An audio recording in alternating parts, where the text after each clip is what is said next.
anche tu e che la fece che vuoi che la credi c'è quello che faceva. Ma lei ha detto che una che o manici un che ha detto che lei faceva. Vuoi che ne vuoi se vostè unici la quello che faceva. Cioè le quando vuoi che te un la fatta è c'è una Diana gusta non c'è quello che faceva. Ma lei ha detto che è una opera un fantasma faceva il testo io ti che ho non è un pezzo faceva il ciò che si fa non faceva lei ha detto che il tono come vina non faceva o che da il ciò che unici la però faceva lei ha detto che non si ha hovato o che sta creando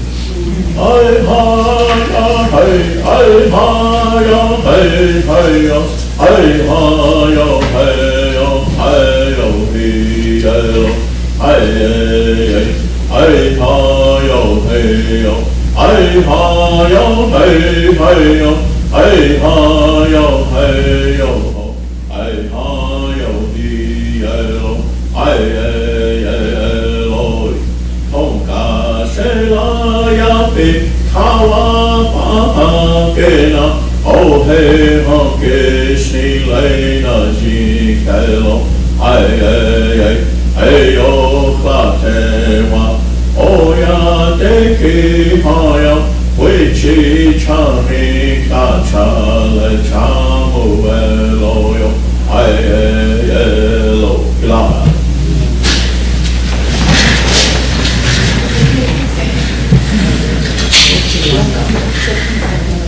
Okay, we have a request to be excused today. Dwight is in that room. Lisa Whitehead won't be in. Lake Blackburn won't be here. Vera will not be here. Wayne said he'll come in at noon. Jordan's leaving at noon. Michelle will not be here. Anybody else? I'm going to leave at noon. Share at noon. Kathy? I leave at 11:45. Ben? You? Anybody else? Fremont? Yeah, if you have a quorum after 3 o'clock, would that be excused after 3? Okay, all right, be done. That's up to you guys if you want to go after, noon or not, everybody else getting out at noon today, so, it's up to you guys if you want to continue after that. We should be done with, casino report, what we need to do this morning, so. Motion for excuses, Fremont, second by Kathy, question by Bill. All in favor? 1, 2, 3, 4, 5, 6, 7, 8, 9, 10, 11, 12, 13. Opposed? 0. 1. Not voting 0. Motion carried. Okay, we have on our agenda today, we have, Mini Casino Ichimbu Code. Fremont. Karen, would you have time to do a couple of resolutions for the treaty? I'm hoping we will get some resolution done, and then Trevor said she needs to make some motions today. Is that what you said? Childcare, and, rain. Yeah, a motion or two. Okay. I know. Remember, yeah. We'll do all that stuff after we're done with the report. We got Emily, I was gonna add enrollment to that list first. enrollment. Okay. And then at the end, hopefully, I had some community resolutions I wanted to pass us. So you can make too. Okay. If you have them. So we need a motion to approve the agenda. Fremont, second by Bill, question by Kathy. All in favor? 1, 2, 3, 4, 5, 6, 7, 8, 9, 10, 11, 12, 13, 14. Opposed? 0. Not voting. 0. Motion carried. Okay, first on the agenda is gaming. Gaming here yet. On its way, so we'll go to the casino.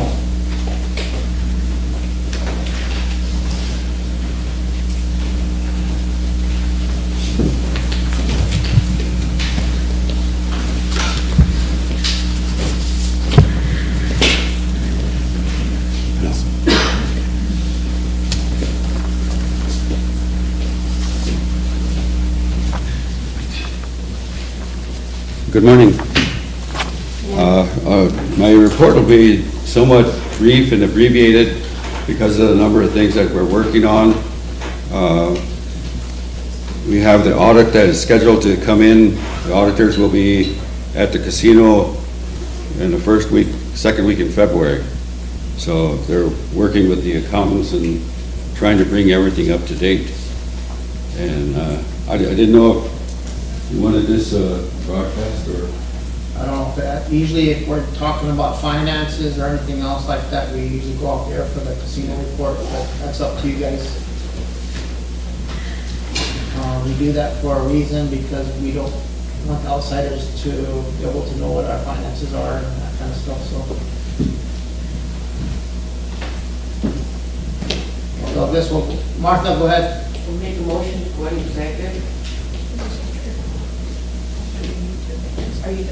Are you just executive or just go off there? Just go off there? Just go off there? Yeah. Okay, well, just go off there, then, Samantha, can you go off there, please? Yeah.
saying that he's objecting to that going into trust status. So that was one of our main reasons for going down and having that signing ceremony. It was just a formality as far as the state having the jurisdiction over our Class 3 meeting. So we had to do that. We had to sign. We had to do the negotiation with the state. So that's kind of how it ended up. And you want to elaborate on the sports betting as far as the gaming compact, one of the changes? Yes, one of the, I guess, very exciting thing is in the compact is sports betting. I know that's something that, you know, a lot of the other casinos, both outside of South Dakota and in South Dakota, are participating in. So it's something that, you know, a number of years ago, the board of directors and I think the administration, we had discussed, you know, the avenues of moving into that area. It is an area that we can move into. It is a new source of revenue, and it's a matter of putting it together. And there are a number of different options to do that, of hiring a firm to conduct it for you and pay part of the resources or revenue out of that area to them. The other area too that I guess I've been exploring is the electronic, because a lot of the other casinos have kiosks that perform some of the same duties, and that's something that we're exploring in Rosebud in terms of where we can expand in those areas. As you know, we have an old facility and there's a limited amount of space that is available unless we build some additions into that. So it's something that we're taking a close look at to see what areas in our facility that might make that possible and to move in that direction as quickly as possible. We do have a number of kiosks that we've purchased that we haven't set up and programmed to come into use, but that's something that we are looking for in the future. Those kiosks that we do have are not for sports betting, but they are for marketing. So they take the place of people, so they're always available to conduct business in those areas. And so it is something that is beneficial, and we'll get that portion operating as quickly as possible. And as quickly as we can have the ability to move into sports betting, that's something I'll bring here for your approval. All right, Chris, go ahead.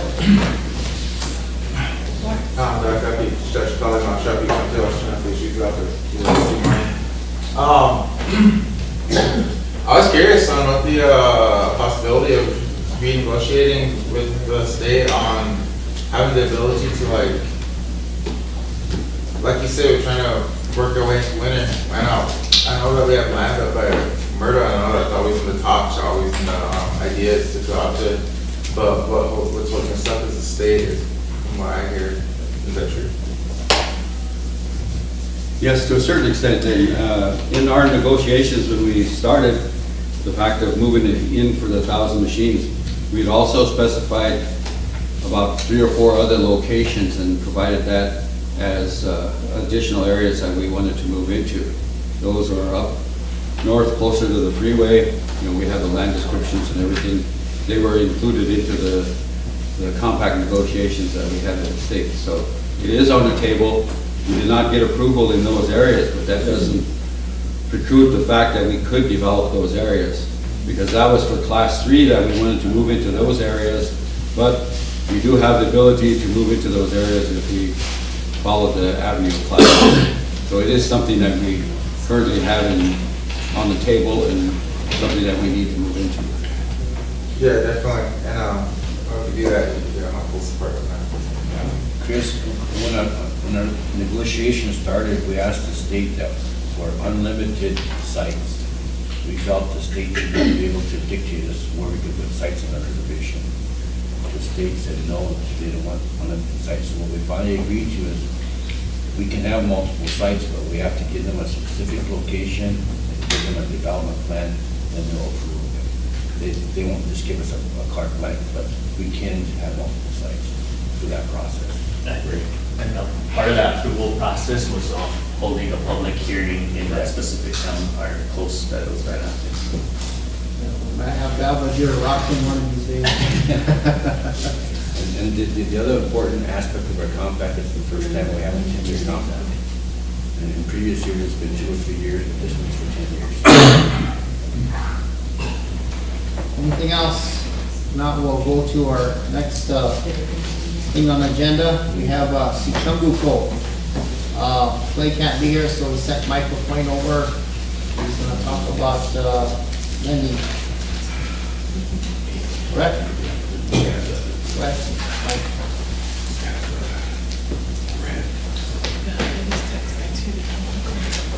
Got an overhead for you, PowerPoint, which I pull up so we can block that.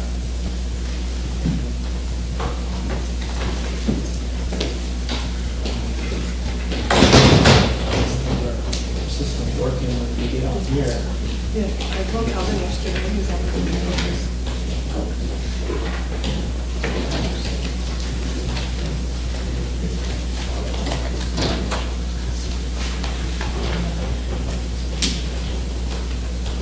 Should we take 5 minutes? We'll take 5 minutes. I hate to have everybody just sitting and looking at each other while we're so let's take 5 minutes.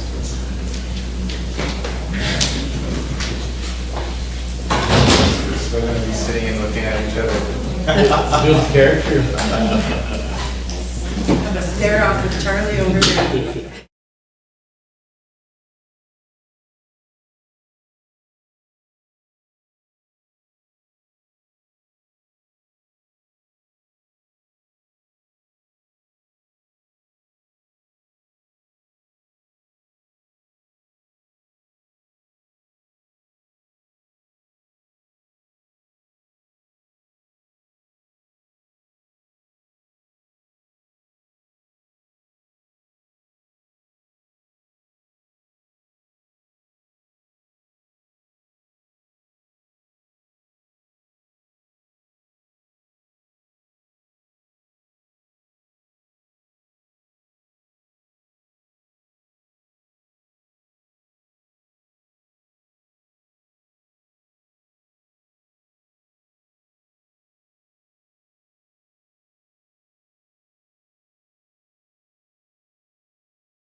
There, me and Michael, Michael.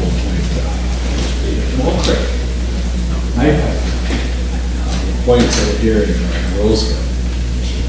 You know, Roman soldiers, my great-grandmother, Bobby and Lois, the point grew. So, Manly Night Pipe, for those of you who may be old enough to remember still, and Pauline Night Pipe on Mom's side. Pauline's still with us today.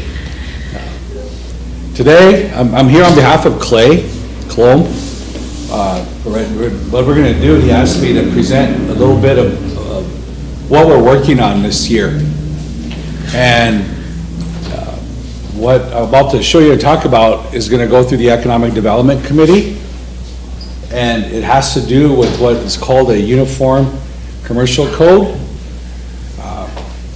And we're going to talk about financing statements, and I'm going to give some background on our economy and where our money goes right now. A lot of you know we have high unemployment, a lot of problems, and a lot of that comes here.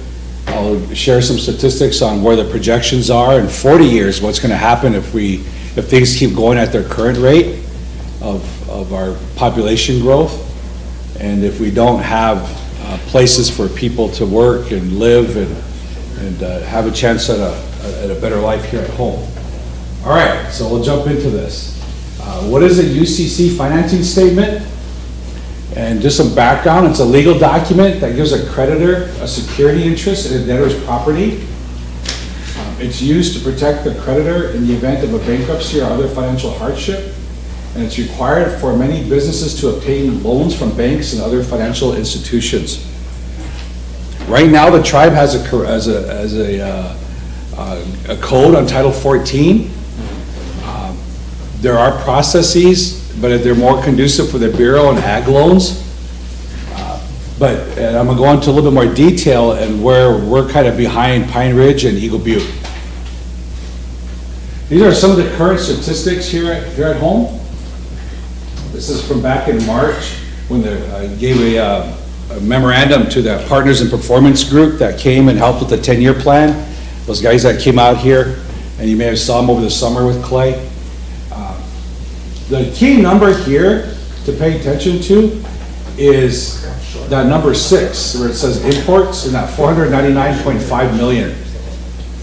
What that means is that between all the people who spend money off the reservation, which is about 108 million, and that right there, that extra a little under 400 million, totaling half $1 billion, that's how much the tribe, BIA, IHS, school districts, businesses spend off the reservation. And for the reservation's purposes, we're talking about the contiguous boundaries of Todd County alone. We're disestablished, as you know, diminished, not just in part, our boundaries in Millette, Tripp, and Gregory County. So it's a lot harder to measure a lot of our economic output, because it's mostly the Washichus that produce off the reservation in those 3 counties. But here, we claim all the value that's produced within Todd County alone. So we know $500 million leaves this county, this reservation of ours, every year, and it's growing by about 4% a year. Okay, so that's a lot. So what our goal at Suchanga is to try to figure out ways to capture that. And it starts with the housing piece, the households piece, so we don't have to go to Pier Rapid, Valentine, Winter, and shop as much. So we can keep it here. We do that, we can create 677 new jobs just by having restaurants, Walmarts, all of the clothing stores, Chuck E. Cheese if needed. And I'm going to talk a little bit why those things are needed here, but why it's going to be really difficult to get them here today. All right, and that's why this UCC comes in. Right now, what's highlighted in yellow, you may recognize that, our enrollment numbers from before the pandemic, 30,203. There are 11,510 tribal members between the ages of 18 and 65 that are unemployed. It doesn't factor out those that are unable to work because of disability, so it still has to be adjusted. It's a lot tougher to get that data these days from the Social Security Administration. But give or take a few hundred, That's basically where we're at right now. That's the goal, to try to create jobs for that many people. Sounds crazy to do that much in our lifetimes, but it is possible. I shared with the committee, Economic Development Committee, back in March, where we gamed out and identified about 11 industries where we could, if we developed that, it had about $2.2 billion in sales revenue. We could have everybody have good paying jobs here in different sectors. It is possible. And the way we do this is we put everything down on paper and analyze it in advance. Just like if you're gonna build a house, you don't go out there and start throwing up lumber and pounding nails. No, you design it, you put it on paper, you make sure it's written out first before you even put those footings in the ground or that foundation. And it's the same with this stuff. If you're gonna get jobs for people and end poverty, you have to know where you're gonna go and what you're gonna do, and then prove mathematically and in writing in advance before you even spend one dime. So that's something that we're working on. That PIP group that came, Partners in Performance, they identified 3 sectors out of those 11 that we developed and identified about 2 years ago. And PIP did it this year and said wind energy, bison, and construction. That's where you can get nearly 3,000 new jobs started. All right, well, here's the part that I want you to be aware of. In the year 2040, at the current population growth rate and the boom of new births we're going to be having for the next 40, actually until the year 2040, this population of ours is going to push 70,000. Sounds crazy. It really does, but that's where we're going. And when that day comes, we're talking about 31,678 unemployed people. Unemployment rate will push up to 88%. For all the problems we have with IHS, we still have people that are giving birth to healthy babies, even if we have problems with our healthcare model and delivery system. We have a high population growth rate. And so if you look at the numbers that we have in enrollment, does it match up with that? Where's that gonna go? It's time to start paying attention to that and think about, geez, if we have problems now, what's it gonna be like in 20 years? Because that's the scary part that I look at as a developer and say, wow, where are they gonna live? How, where are they gonna work? How are they gonna provide for them? But that's where we're at right now. Can you, last question? How many houses do we need today to address it? Just under 3,000 for today, and that doesn't account for the growth. That still has to be factored in. It's about 20, actually it's about 1,700 new ones, and if you renovated the older ones, or took people out who can afford to buy their own and put people who can't afford it, put them into rentals, then we'd be okay. But there's a lot of other rationale, political or policy reasons why people who can afford to own their home are in rentals that should be for lower income people, but that's a whole other issue. But if you built 1,700 new units for people who can afford to buy their own, that would really help today. But we're not there yet. And that kind of goes into what I'll be talking about here shortly.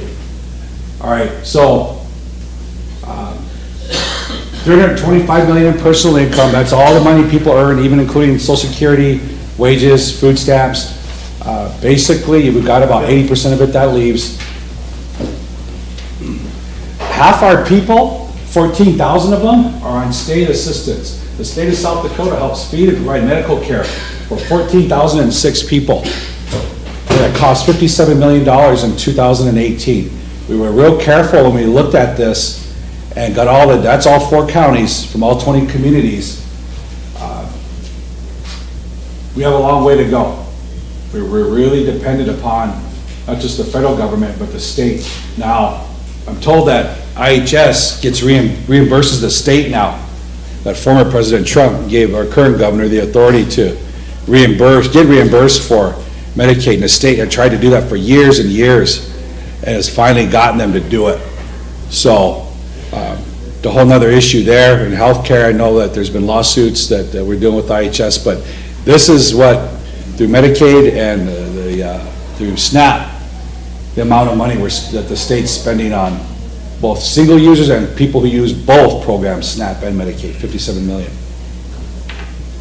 All right, so last Economic Development Committee meeting, there was a lot of discussion over housing development and those units that are going to be built for the communities here and all that needs to go into it.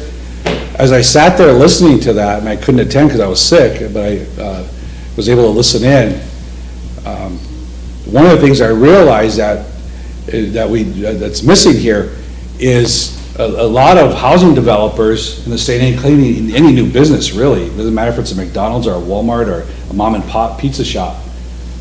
They all require, when you get financing, UCC statements. And so I'm just gonna begin real briefly about what that is. And it's a document that has to be filed with the Secretary of State's office. And it includes the following information: the name and address of the debtor, the secured party, the description of the collateral, the statement of the financing, and it's signed by both the person getting credit and the person giving it. And it's effective for 5 years. An example would be this: the debtor, John Smith from Oak Creek there, and the secured party out of Rapid City First National Bank, collateral is the assets and his signature. Really simple. But what the important part of this is that it establishes a legal public record of a lender's security interest in the business assets, and it can help you get more favorable loan terms, and it helps track investors. So the key thing is that first bulleted point. If you don't have a legally binding document giving a loan on trust land, there's questions as to whether or not that's a legal loan to begin with, that this governing body even gave and told lenders and creditors the rules of the game by which they can borrow. Now, that doesn't apply in Mission on fee simple land. That's a whole other thing. That land can be put up as collateral with the property. And so then its UCC statements can happen there. But trust land, it's a whole different thing. And we're gonna talk about the two tribes that have jumped into this and what's happened to them since. But the implications of not having it is you're less likely to get a loan, and you're gonna be charged higher rates and required to put additional collateral. And I'm gonna talk a little bit more about something that you probably all know people who've been through about getting bad loans. So we're gonna talk about that here in a sec. But the two tribes that have done this, that have gotten UCC agreements with the Secretary of State, are Cheyenne River and Pine Ridge. And they have poverty and unemployment rates similar to us. Now, what I'm going to say is that with the MOA agreements they have, they don't waive any tribal sovereign immunity whatsoever. And in fact, what happens with them, if there's ever a dispute with any lender who loans money to a tribal business or a tribal member on trust land, it goes to their tribal courts. So the Secretary of State is actually pretty easy to deal with compared to the stuff you got to go through with the governor and AG and waiver of sovereign immunity and Jersey, all this stuff. These guys don't ask for any of that. And it's actually pretty neat. But anyway, well, the committee is going to get to see and hear from the people from these two tribes this year, coming out and explain what happened to them and what it's been like. And from what I've been told is that by them, is that they've gotten a lot of access to capital because of it, and we even have our own people going to them for money now. Embarrassing. We have to take off up there to get credit instead of trying to, to get stuff from here. But that's what they're doing. And the lady who gets a lot of credit for getting this started is Taffy Lafferty. She was the one that helped get this started before she left Redco a few years ago. She got like 500 pages worth of this stuff done from the same consultant who got this UCC language for their tribal code at Pine Ridge and Eagle Butte, drafted for us. But then when we got here, right before COVID hit, Budget and Finance had it, because the Economic Development Committee wasn't meeting, so the chairman at the time sent it over to Budget and Finance. In February, Russell Eagleberg made the motion to have it reviewed by the AG, then COVID hit. And it just sat now. It's been kind of just there, but we've got to bring this back up for discussion through the committee. This time, the proper one. All right. So we know the challenges for tribal businesses. They're not able to get traditional financing. It hinders economic development and job creation. Here's a key thing I want you to know. I just learned this year. The third point, according to the Federal Reserve Bank in New York, the Rosebud Indian Reservation has the highest credit insecurity index in the US. That means this is the worst place in America to try to get a personal business loan. The worst. More people are subject to predatory lending here because they cannot get access to affordable credit and they don't have a good steady paying job. The subprime mortgages in Todd County, our contiguous boundaries of Rosebud, peaked at nearly 29% in 2006. It declined, but that's because now there's no lending going on. No one's able to borrow. No one can borrow. or no one's willing to lend. All right? And it's assumed that there are just as many subprime car loans and personal loans with outrageous rates that people can't afford to pay back. Highest insecurity index. I couldn't believe it until I read it. There's some Aleutian Islands that aren't really even a county, but they're just ahead of us. But this is actually the mainland, the contiguous United States. This is the worst place in America to try to get credit. We just have nowhere to go. And when we do go, they're willing to do it, some lenders, but because they don't get a UCC, they don't get a, lower the risk, it's considered too risky. So they'll loan on trust land for your house, or even your car, but they gotta go to tribal court to get it if they fall behind. So in 2008, Pine Ridge and Eagle Butte did this. They started this UCC, a memorandum of understanding with the Secretary of State, and it streamlined that whole process. You just log in, you could be a lender in Florida, New York, or in Rapid, or Pierre, or Winter, and you fill out this one little statement. And what it does, it says, I loaned John Doe down in Oak Creek, for, $5,000 for a pizza oven, and he's got a home site or a business site, and that's where it's at, and he disputes, it goes to tribal court. And that's pretty much it. But we don't have a process for that. But it increases access for financing on tribal lands, enhance job creation. I've noticed with Eagle Butte and Pine Ridge, they really got a lot more lending activity going on now. A lot more loans, a lot more programs, but more importantly, they got more investors. People that are willing to give them money at a cheap rate so that they can loan out to their own people at a better rate, so they don't have to go to banks. And that's where we got our own people. I hear people here going there for ag loans.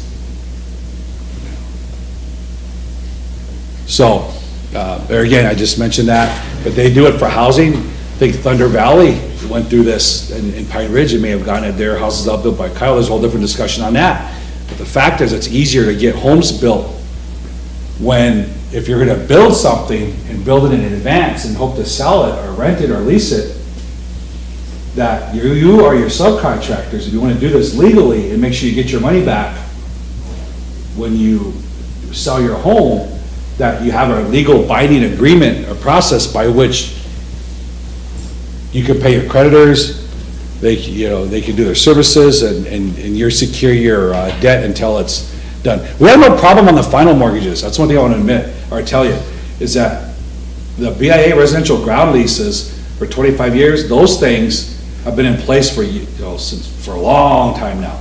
And it's no problem getting a mortgage. But you don't see what you see in Sioux Falls or Rapid, where people come and build 100 homes to begin with, or 200 or 300, targeted for that market, for elderly, for low income, for rental. You don't see that because we don't have the process by which you can do that on trust land. Costello's did it in Mission. You can do it on fee simple land, but where'd they go when the money ran out for them? They're not there. How big are those potholes now? So. But that's what the difference between what trust land and fee simple land, having these UCC agreements are able to do. So when Costello had theirs built, they had a bunch of contractors come in, knowing that whatever they build until they get sold, until they get paid, they can file these statements with the Secretary of State and make sure that their legal interest on those apartments in Mission were covered until everybody got paid. All right, so. This has direct implications for what, Sherry, the committee we're talking about have been for those 100 units. So if you're gonna build 100 units and put them in 20 communities, you'd wanna make sure you get paid for those if you're counting on selling them. You wanna make sure that if other contractors do work, that they're actually gonna do it for you, and that they're willing to at an affordable rate and not consider it high risk because they're on trust land and charge more.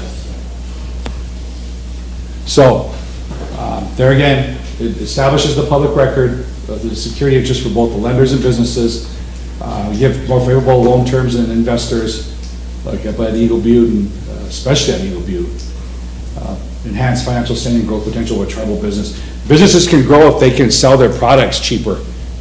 But if you're in business and you gotta pay a 30% interest rate for a pizza oven or more, or a building, man, you have to charge a lot of money for your pizza, or whatever it is you're selling, just because somebody loaned you money at a higher rate. So there's a lot of other direct and indirect benefits to this. The implications again, if you have limited financing, it hinders and gets in the way of growth, and it keeps you from being competitive from somebody in Mission who got favorable terms because they're on fee simple land, but you're on trust land, but they can charge less for that same pizza or whatever widget you're selling. So, in conclusion for this, Pine Ridge and Eagle Butte have got improved access to capital for tribal businesses. These statements have played a real key role in it. Real quietly, doesn't get a whole lot of headlines, discussion, but it has had a direct impact. So we had sent over 437 pages of proposed UCC amendments. The tribe got a $7.9 million SSBCI lending award to help small and very small businesses here. And that's something that Sicanguco is going to be administering through a fund that basically, with the Tonka funds, does business lending, business coaching, and gets people ready to get their own financing. But one of the first things we're going to run into is how can we do a loan if it's on trust land on for someone's home-based business or at Kiawakpala, if we can't even record the lien on it or get on the equipment. So we have time this whole coming year to get SSBCI set up. I don't know how long that RST Housing Initiative, what its timeline is, but at some point when you pull in other subcontractors, it's going to become an issue. They're probably going to want payment up front if they're not going to be able to secure their interest with the UCC. So you're probably, the folks developing that are going to be having to deal with that. Now, Partners in Performance gave a 10-year economic development plan for us, for the tribe. And that was one of the first things they put, when you read that report, was to deal with this.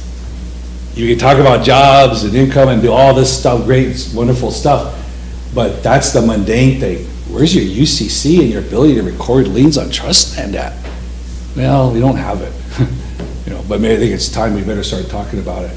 The former AG, Lloyd Guy, from what I remember hearing on the council floor before he left, attempted to get an MOU put in place between the Secretary of State and the tribe. I don't know where that's at, Nicole, but he may have brought something in before he left.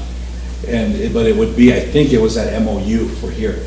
So there's some things that the committee will need to do and figure out where that's at. But either way, it's still going to need to go through this more well thought out, meticulous process through the Economic Development Committee.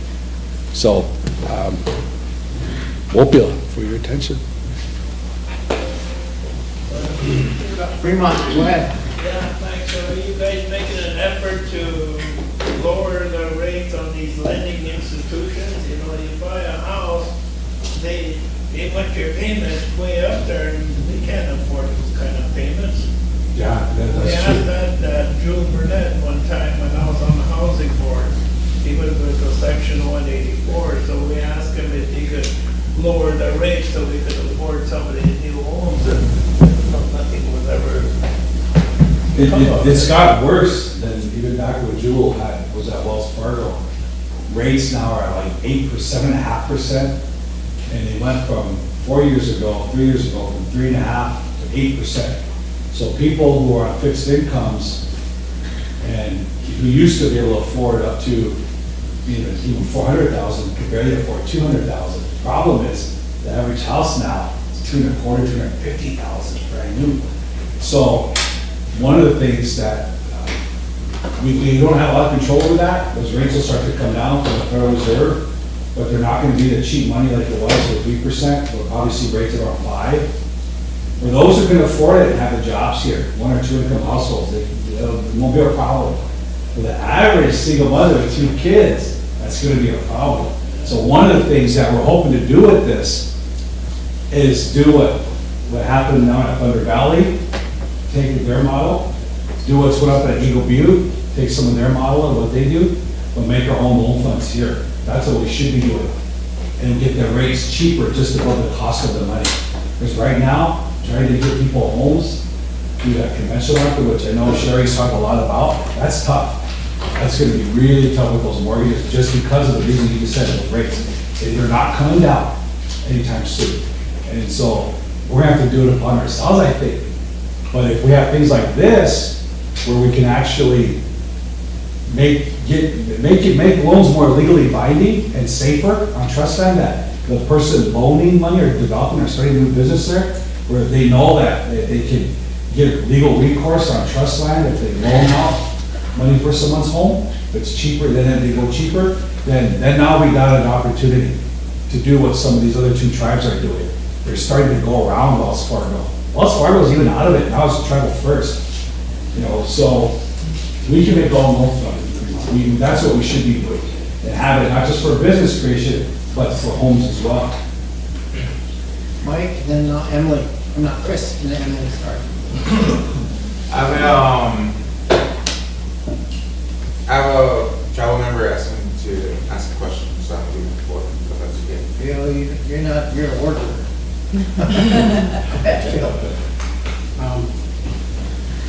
This is the way I understand things, relatives, the UCC that you would adopt, to me, is catering to the Washichu economy, to the Washichu institutions, financial institutions, so they can get their money back.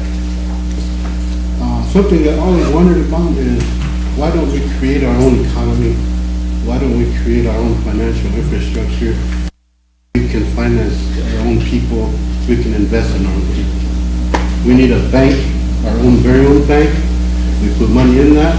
We don't even have to be part of the Washichu capital system, credit system, and we can do everything ourselves. We can partner with Chete Shakui and expand that economy to all of them, and it could be possible. Emily? For being here today. I really enjoyed all of your information. I have a couple comments and questions, so I hope I don't use up my whole 3 minutes, or I'll try to talk fast. But I also appreciate what Phil just said, because that's where some of my questions are coming from. Is, I worked for the tribe for over a decade. I left for a few years, did contract work for several years, still trying to work for natives in general, and then I came back to this position on council. So trying to bring all of that experience. I also agree with the comment that was just made about, I don't see any Rosebud in this. I see a lot of, how can we make Rosebud appealing to loans and banks and institutions? I don't see anything of how is this a Rosebud developed, a Rosebud included policy. So I guess my question is, I find it, and I've said it before, so I probably sound like a broken record, but I find it pretty disrespectful to our people that we can sit around this table and have discussions on this type of thing, but not discussions on having a livable wage, having a minimum wage, having, those types of things, having our housing come together with our leadership, with our people, and develop a plan for how we can do it. Again, I've said it's disrespectful to sit around this table and say, we can do it better than all of our employees and all of these entities that we've done. So again, I just want to start with that. But I did have a couple questions here. I think the first one is, do you have in some of the data that you provided the average income for a tribal worker? Tribal worker, no, but the person, household? No, just a tribal. No, I don't have access to the HR records here. Okay. I've been asking too, so that's why I was wondering if you were able to get anything. And because I think that's who a lot of our people here are, the working class, are working for one of our entities. And so I think it's, again, we have that data here. We should be looking at that data, because we all know the census is not accurate. We know the census does not encapsulate everybody. And so again, that's skewed from the very beginning. So I would hope that we'd be able to utilize data from our own internal programs, our own internal processes, to get a real idea of what the reality is, and then how can we approach it. Because right now this is all fictional. This is all in your mind, this is all in somebody else's mind, and who has the best idea. And I hear a lot of the white supremacy, the standard, it's not standard, what's it called, the majority, if that's white supremacy, called it Washichu, but that's what I see a lot of this in here. I don't see anything with placing value on what it means to be Rosebud, what it means to be Lakota. I don't see anything on placing value other than on money. And so I think that's what got us into a lot of these predicaments that we're in. And I'm not saying money's not important, I'm not saying loans aren't important. What I'm saying is, if we continue to do what we're gonna do, is we're only gonna be, 1 to 5% are the only ones that are gonna be getting help. And what do we do with the rest of it? We just carry it along, we just say, there, look at, we have pretty homes for you to drive by, but I'm sorry, you're never gonna have access to that. And I'm new to this, I'm very motivated, and I'm also speaking from my heart, so I hope this doesn't come back as, disrespect or negative anyway. I just need to be able to feel good about our decisions that we're making, that we really are thinking about the whole and long-term, and, developing homes for the 5% that can afford them. That sounds really good, right? It's a good newspaper, it makes you feel good, pat yourself on the back. But if you still have 95% of your people not in those homes, or living in poverty, or still, living in 3-generation, 2-bedroom homes that are 50 years old, that's just allowing us to ignore that reality. And so again, I really appreciate all this work, but what I'm finding is, Changuko is this amazing example of what we could be, but until we include everything else, which is those difficult conversations, which is filling in those data gaps, which is including our people and having their voices heard, then that's the only people that are going to be benefiting are the people who are working there, or families of people that are working there. And I have so much family working there, so I'm not saying anything about them. They do amazing work. That's amazing stuff that is happening out there.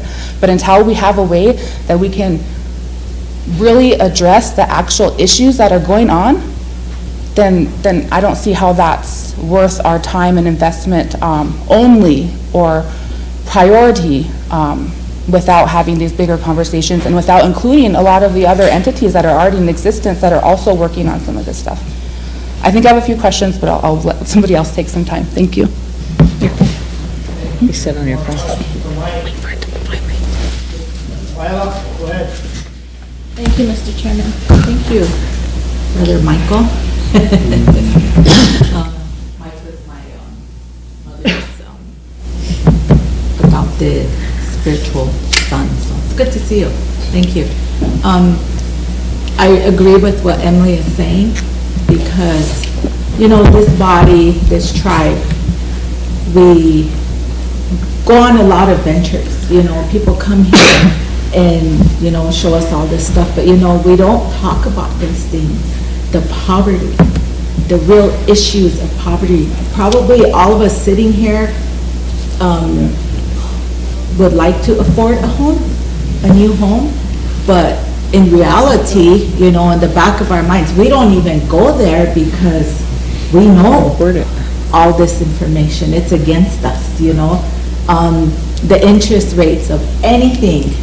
I mean, we pay for our vehicles, and look at the interest rates on those.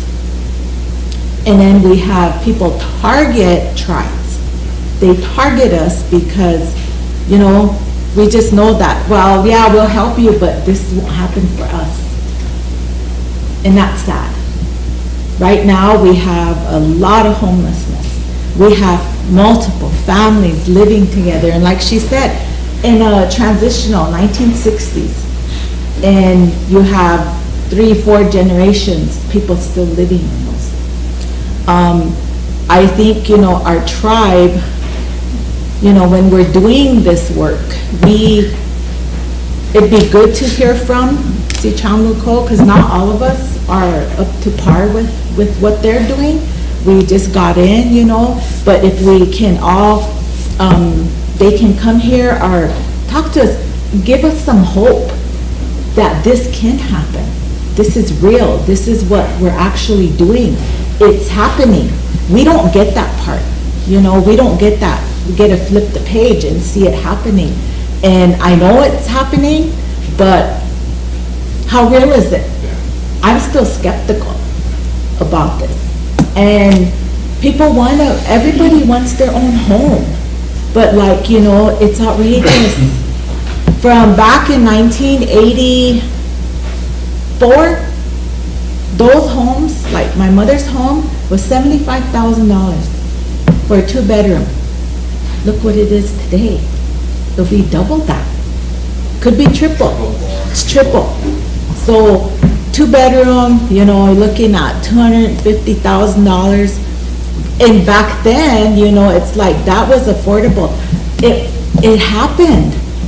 So how do we, continue this dialogue? How do we, because we were talking and this came up, but, COVID hit.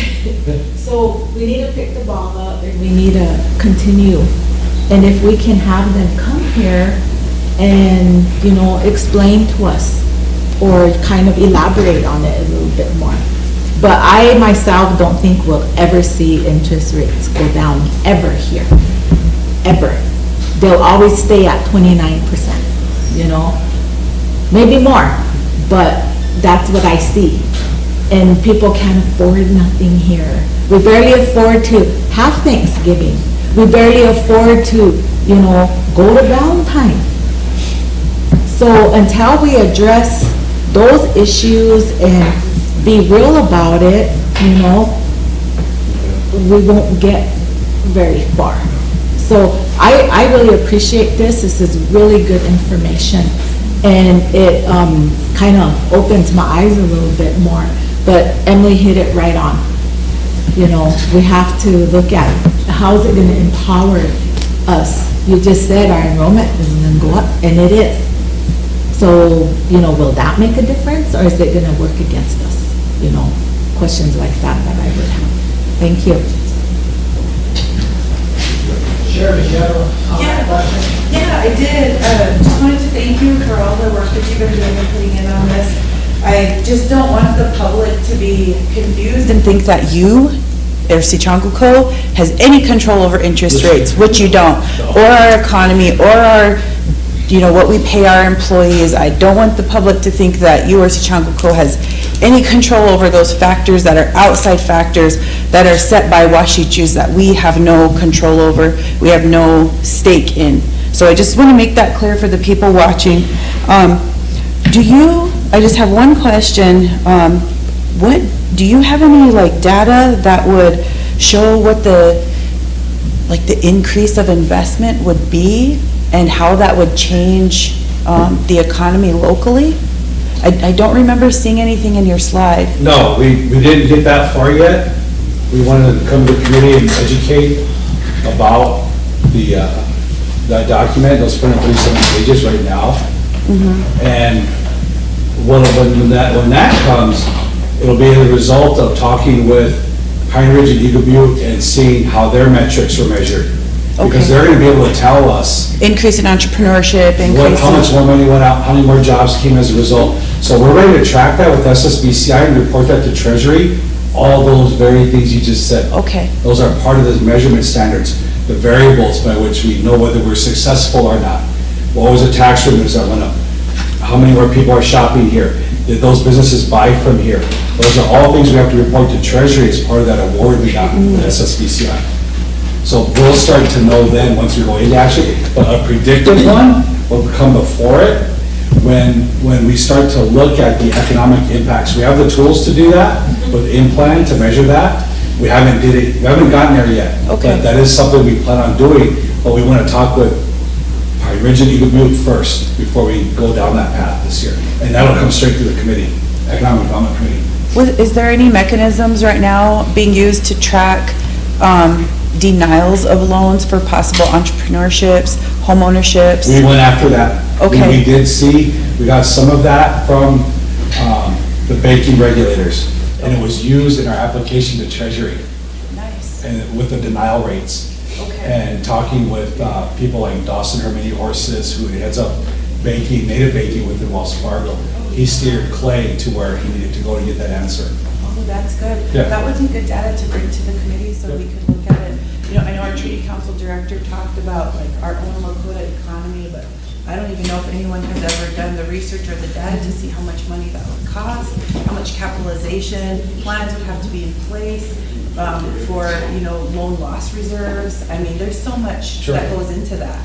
And I guess for me, as an elected leader, and seeing all of the things that we're facing here for our economy, the only way that we're going to fix our economy is by entrepreneurship and empowering the people to start businesses.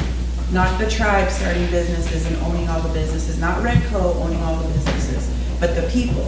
And this is a mechanism that will help empower the people to be able to do those things on trust land. Yes. So I just want to make that point. Thank you. Sure. Anything else, Mike? The final comment, just to address some of this,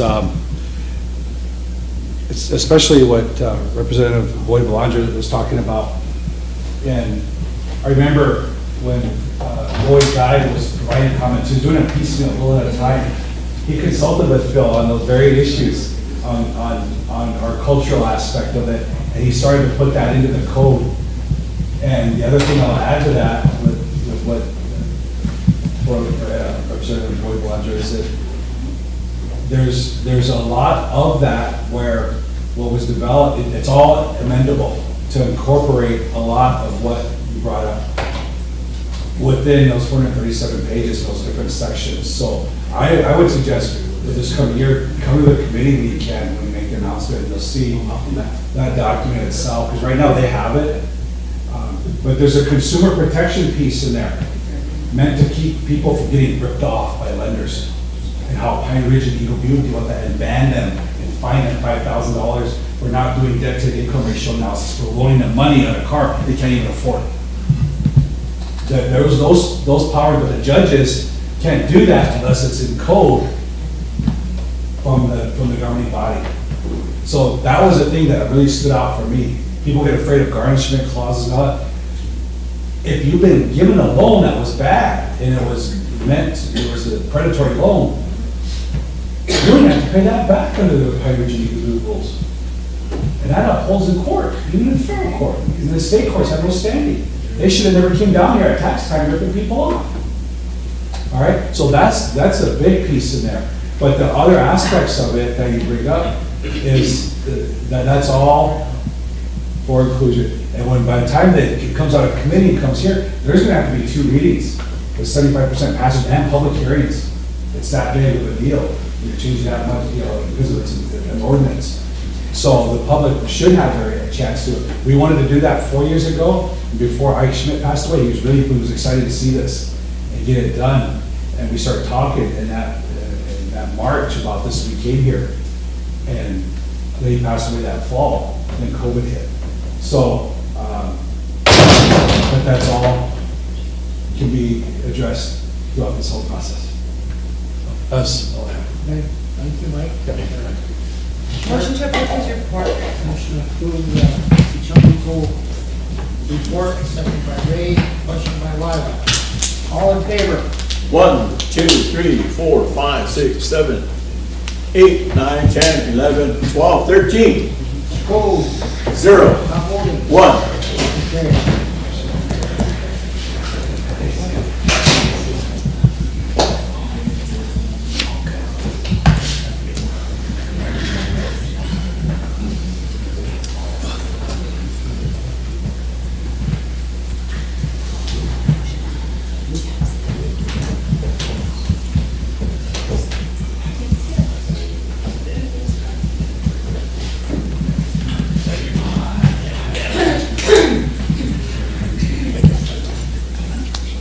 Kathy, go ahead. Thank you, Mr. Chairman.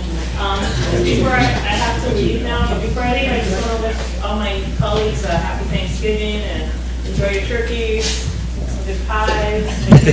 Sorry, but I have to leave. I'll buy you some good pies from Omega. School's not early at some places, and that's why I'm leaving. Man, mine's a roadkill. I'll be over. Ray, did you have a? Oh yeah, I was just gonna mention at committee too, we told Clay, kind of in regards to what Lila was mentioning, to do like a full report of Sioux and what they have going on, because they have a lot going on, and we just kind of like want council to be aware of everything, so at some point, within the next, whenever we could fit it in, to have Red Note do a full report on all the activities. They have a lot going on that needs to report, so. Yeah. We need to do some prioritizing here. We have a lot of that people that are probably gonna leave here in afternoon here, so we need to get the most important things done. We had daycare here today. We have the treaty council that needs a resolution passed. We have enrollment that needed to come on. Enrollment, reason we need to get enrollment on because there's some still pending for polling orders, so, we can always do a motion to extend the polling order deadline, if that, we'll take care of that. We don't get that today, but we need to do that before we have a quorum. We have some resolutions and motions, so, we need to probably bring, daycare on next because they do have something that needs to be addressed today over their building up there, so, it's up to you guys if you wanna bring them on next or not. Emily? Thank you, Chair. I was wondering if we could schedule a meeting for next week if possible, because I know, we have, I don't know, I'm guessing, but it has to be close to 50, if not more resolutions that have just been sitting there just from when I started. And so, I have some in front of me, I have some from our committees, but I know there's been some even way before that, and so I was wondering if we could schedule something for next week to make sure that it's just focusing on resolutions and getting caught up. Thank you. What's on the schedule of governance training? We have it on the 29th, But that's a mandatory training, right? under training, but it only takes like about an hour. So it's a governance training for a head start every week. So go on to regular Yeah, we'll go agenda. after that meeting after that, and then just write off the resolutions. Okay? I'm not sure if I'm gonna be here on the 29th or not. The treasurer and I are supposed to go down and visit the chairman of the Shakopee tribe to, on our loan for, or not our loan, but our grant for the nursing home, so we can go down and visit with them about it, so. That hasn't been confirmed yet, but we might be gone, so maybe the vice president will run that meeting that day, so. Martha, then Roger. Good morning. Our daycare, when we do our motions, Sure. we need to get them out of the way. Okay. Kind of important to them. Okay. You want to do it now? Yeah. Okay, won't take very long? It shouldn't take very long. Okay. It's just one. Okay. Motion to up the room rates for L&I. It's currently at $150, so I want to up it to $250, so that way our employees aren't having to pay that big chunk back, so. Second. There's a motion on the floor, second by Chair. Martha, your question? All in favor? 1, 2, 3, 4, 5, 6, 7, 8, 9, 10, 11. 1, Not voting. 1. Motion carried. Ray? I have a quick motion too, and just in regards to the schedule and how council's getting pushed back, and I know our employees are entitled to 2 cash awards per year, and one of them usually falls on Christmas, and council makes the motion, so I'll make that, so that way, it ain't getting last minute, but, it'll be motion to approve holiday bonuses for full-time employees, to include probationary employees in the amount of 1,000 according to the personnel manual for those programs who have it in their budget. Okay, how much is it? 1,000. 1,000. Motion on the floor, need a second. Second by Chair. Any more discussion? Question by Ryla? All in favor? 1, 2, 3, 4, 5, 6, 7, 8, 9, 10, 11, 12, 13. Opposed? 0. Not voting. 0. Motion carried. Okay, we have daycare. She's panicking, so we'll let her have the floor.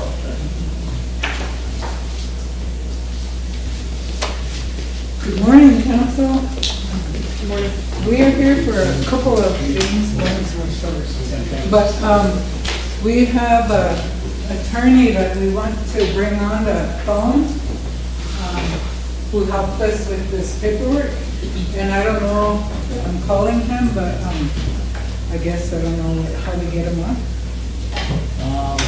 Yeah, just put him on the speakerphone, everybody can hear him, I don't know how else we can do it, so. Just in case you have questions.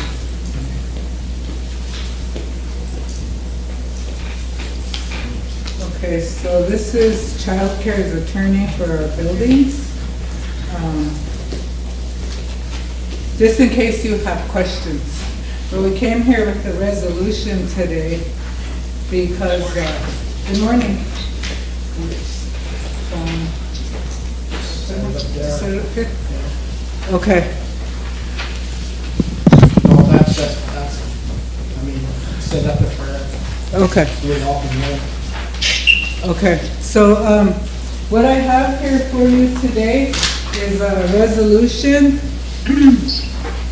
for our contract to get signed on the second building we are building at the childcare, for the childcare program.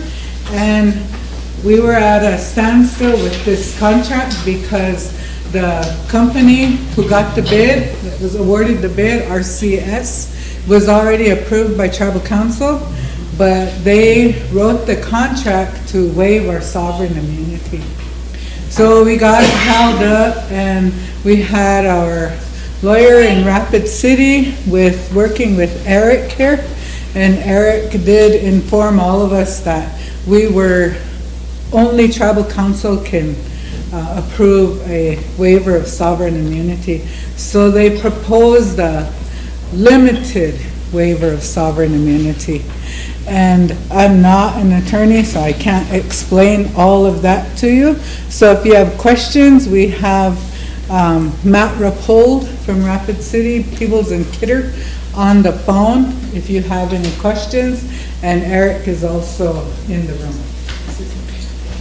Okay, what committee do you report to? Social Service. Social Service Committee, will somebody bring this on as emergency legislation? Lila? Lila moves to bring on as emergency legislation. Need a number? 394. 394. Need a second. Jordan, question by Bill. All in favor? 1, 2, 3, 4, 5, 6, 7, 8, 9, 10, 11, 12, 13. Opposed? 0. Not voting? 0. Motion to approve, Lila? Second by Jordan. Go ahead and read the resolution.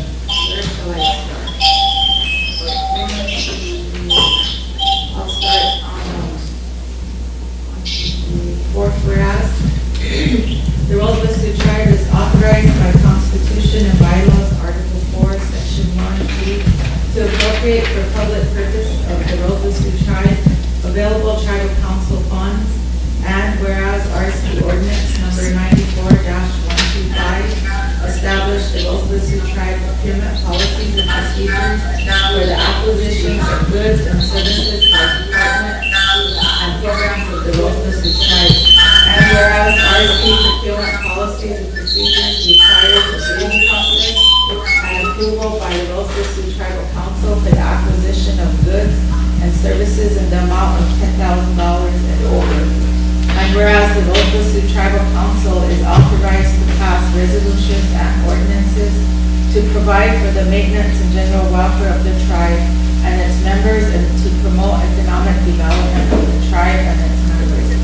And whereas the Rosebud Sioux Tribe Child Care Services Program has advertised as a sole source procurement due to budget time constraints, and since our design was complete, we advertised according to ordinance number 94-125. We advertised, and whereas the Rosebud Sioux Tribe ordinance number 94-125 requires purchases of 10,000 or more, requires an appeal of the Rosebud Sioux Tribal Council. And whereas the Rosebud Sioux Tribe Child Care Program has published a request for proposal 2023-72 for construction of child care facilities and is awarding RCS construction in the amount of $7,374,938. And whereas the Rosebud Sioux Tribe Child Care Program requests approval to award RCS construction in the amount of $7,374,938 from the Rosebud Sioux Tribe Child Care Services Program American Rescue Plan funding from award numbers 21 PYSD CSC6 stabilization for $4,726,971 and 21 PYSD CONC-CD-C6 discretionary supplement for $3,661,340,000. And whereas the Rosebud Sioux Tribe Child Care Program is currently negotiating the contract for building 3 of the new child care program facilities and desires to have the Rosebud Sioux Tribe authorize a limited waiver of sovereign immunity so that the parties have a forum and manner in which to resolve any potential disputes that may arise under the contract for Building 3. And whereas the Rosebud Sioux Tribe has reviewed and approves the following limited waiver of sovereign immunity to be included in the contracts associated with the construction of Building 3. And therefore be it resolved that the Rosebud Sioux Tribe approves the following limited waiver of sovereign immunity to be used in the contract for Building 3. Limited waiver of sovereign immunity goes as the Rosebud Sioux Tribe Child Care Services Program as the owner hereby expressly and unequivocally grants to the contractor a limited waiver of its sovereign immunity from suit, action, proceeding, or from any legal process in the Rosebud Sioux Tribal Court, hereinafter tribal court or court of competent jurisdiction, for the following limited purposes. I, permitting arbitration of any and all disputes arising out of or relating to the agreement, the contract document, or the performance or lack thereof under any of them. I, permitting the court of competent jurisdiction to enter an order compelling the Rosebud Sioux Tribe Child Care Services Program to submit to arbitration. I, permitting the court of competent jurisdiction to enter an order enforcing an award in arbitration against Rosebud Sioux Tribe Child Care Services Program pledged assets as the owner.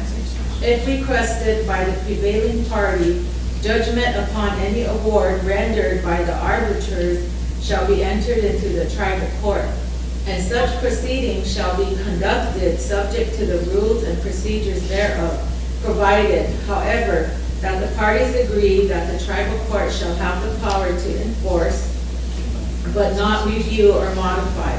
The arbiters award, nothing herein shall be construed as a grant of jurisdiction to the courts of South Dakota or any other state or federal court. This specific and limited waiver of sovereign immunity and consent to arbitrate disputes shall not be deemed to be a consent to arbitration other than to the extent necessary to resolve disputes and to secure and exercise the rights and remedies of the owner and contractor with respect to the contract and contract documents. In no event shall this consent to arbitration of dispute permit collection of any amount due in excess of the payment or other amounts due from the owner pursuant to the contract. Punitive damages, liquidated damages are not punitive damages. Consequential damages except as provided for in the contract document. Attorney's fees and costs, including costs associated with arbitration, are not recoverable by either party and shall not be awarded in arbitration proceedings. Be it further resolved that the Child Care Service Director is authorized to use the approved language granting a limited waiver of sovereign immunity in the construction contract for Building 3. And be it further resolved that the Rosebud Sioux Tribal Council authorizes and approves the RST Child Care Program to utilize the RST ARPA Child Care Services Program funding from FY 2021 stabilization and discretionary supplementary for the construction of child care facility in the amount of $7,374,938. And be it further resolved, the President of the Rosebud Sioux Tribe is authorized and directed to sign and execute all documents thereof. Further, the point of contact for this grant is Bill Spotted-Hill, RST Child Care Services Program. Chair, Ray. I don't agree with any of the limited waiver of sovereign immunity. We never approve anything like that, so it should all be stricken or tabled. Ray? Yeah, I just have a question, Gail, on the 11th whereas with the 7 million. So does the stabilization for 4 million and the discretionary supplemental for 3 million, is that supposed to total that 7 million? Yes. Okay, because it doesn't, it totals a little over 8 million. So it's kind of, it's a little bit, $1 million over of what is written on here, so I don't know if that's a typo or not, but when you add up the 3 and the 4, it comes to a little bit over 8. Yep, you're right. I guess what's not deducted out of that 4.7 is the 1,013,000 that Yep. went to the A&E for the design. Okay, that makes sense. Thank you. So there needs to be amendments in there? Or, looks like it is. It seems like it's okay as it is, because that was already approved by council. Emily, go ahead. Thank you, Chair. Hey, y'all, thank you. I just kind of had not a similar question, but kind of along the same lines. I know you were here maybe last month or so, some resolutions to get this paid. Is it the same amount, or is this 7 million in addition to the ones that we've already approved? It's the same funding source, that Same same. funding source, but is it an additional $7 million? No, it's not. Yeah, I think if you. Did you already approve the usage of that fund is what I'm asking, I guess? Yeah, there's a resolution already approving to RCS's contract for that 7.3. So all this is saying is that it's really the limited waiver of sovereign immunity. Okay, I have one more question on this front page. It says it was advertised as a sole source, and then in the same line it says it was advertised according to ordinance 94. Can you clarify if it was a sole source, or if it was advertised according to? At first, we tried the sole source, and that got approved here, but we went back and we advertised it. So it did get advertised in the Did you get other newspaper. bids then? No, it was just one, so just one bid came in, so I re-advertised it I to see, be okay. in compliance with that Thank you, okay. resolution. And then I would also just agree with Sherry. I don't think that there's, or I don't know unless our tribal attorney can speak to that, but from my knowledge, I don't think that this would be a position that we would need to waive our sovereign immunity, especially because it's, again, I knew, but it seemed like in the last time that she was here, there were already some issues where costs weren't being done, or things weren't being done, or you're having to add millions of dollars and extend time and things like that. And so that just, to me, seems like there could possibly potential to have to go into court or something. And so just because of that, I would like to make sure that we are, that is absolutely necessary that that happens. And it's 2 buildings, so that was on the first level. Yeah, but is it the same contractor? No, No? no. Thank you. Thank you. I guess I just feel the same way, and I kind of wish that from now on, that whenever there's anything in there about our sovereign immunity, that we should just have a standard verbiage to put in these contracts, because the council never approves of them, right? So I just feel like maybe that's something you can work on and just have it so it's already there, because whenever sovereign immunity comes into play, we're never gonna agree on it. So I guess I would just like that to be a standard practice from now on, that those are automatically in there with our language.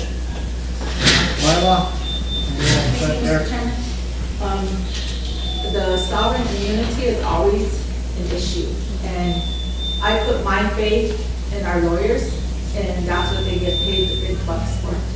But, you know, the way I look at it, you know, there's all this terminology with the legal part of it, and then there's the amounts of money. Yet, on this end, for me, this is crucial work.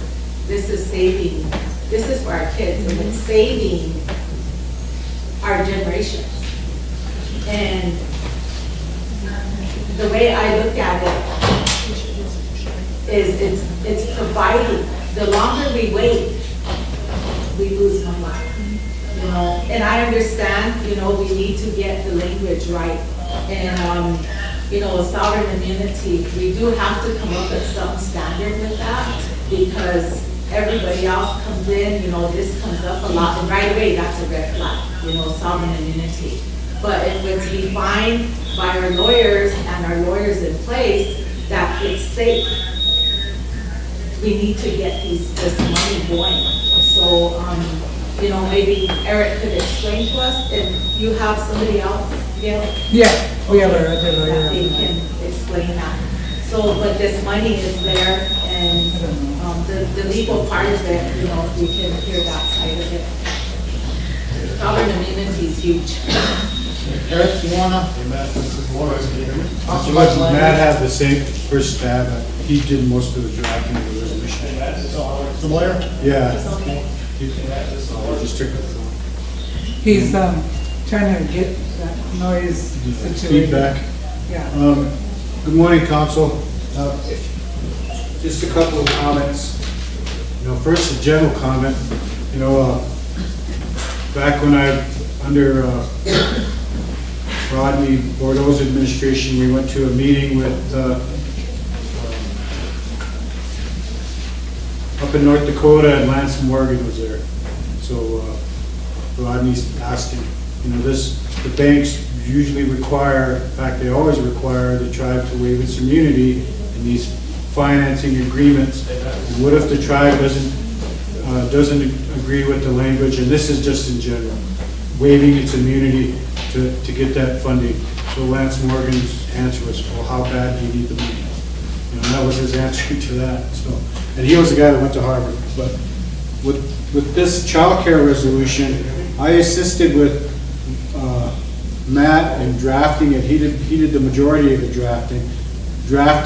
And if you look at it, the reason why the sovereign immunity language is in most of these agreements is because in order to get lending from banks, or in this case, this is a construction contract, the contractor, who usually aren't located on the reservation, wants some guarantee that they can enforce the contract if there's some default. Now, the source of the funding is ARPA funds, and I'm not sure what a discretionary supplemental fund is, whether that's a different federal grant fund or what. That money is set aside, so there shouldn't be any possibility of default. But getting to the language itself, the limited sovereign immunity language in this one, it refers specifically to tribal court. A lot of the proposed, see, this is why there's no standard language for these agreements, is because every business, every contractor, every bank, they have their own attorneys, and they propose the contract language for whether it's getting financing, getting a loan, or entering into some kind of other business agreement, that they all have their attorneys and they all draft these differently. And these are what are proposed from their attorneys. That's why there's no standardization. If you look at our tribal code, when one of the conditions of a business license is the business licensee consents to the jurisdiction of the tribal court. And I usually mention that to our vendors, that you don't need this language because in our tribal code, you've already consented to the jurisdiction of the tribal court by doing business on the reservation and getting a business license. But they still propose these and require these as a condition entering into a contract for these services with the tribe, whether it's lending or construction or whatever. This particular waiver refers only to tribal court. And I mentioned this before in one of the preliminary drafts to this resolution, is that we don't agree to waiving the tribe's immunity to state court. It has been done for federal court for some agreements, but never for state court. And the other thing that's in this limited waiver is that in arbitration proceedings, the arbiter cannot award attorney's fees. Now, if you go, I know you've all probably had experience with buying a car. You look at a car loan, an installment agreement, and specifically in there it says if you default, you agree to pay attorney's fees. So in addition to what you owe for the loan to buy the car, there's also a provision in there that says you have to pay the collection costs, the debt collection costs, and those can be spending. And if you ever had or known anybody that had a car repossessed, you know how much those could be, into the thousands of dollars, in addition to what the amount that you borrow to buy the car. So that's just I think that's a positive for this, is that there are no attorney's fees can be awarded as part of these arbitration costs. But I'm just trying to highlight some of the good things I see in this limited waiver. This is one of the better ones that we don't mention any other court except for our own tribal court. And there's a possibility that the contractor may not agree to sign the contract without the tribe's agreement to the limited waiver. And I just wanted to throw that out for you too. Emily, go ahead. Thank you, and thank you for that clarification, Erica. I guess I just had one more question as far as is this language needed then if the main purpose of it was to kind of protect them in the event of a loan default or something? But if the funding is all covered by ARPA and other funds, is that language still needed? That would be the language we'd ask the contractor. If the resolution is passed without the limited waiver, then it's not going to be part of the contract. You know, maybe Matt can talk more on that too, if he can hear me. Could you repeat that question again? Good morning, Council. Matt? Yes. It is. Don't worry, Matt.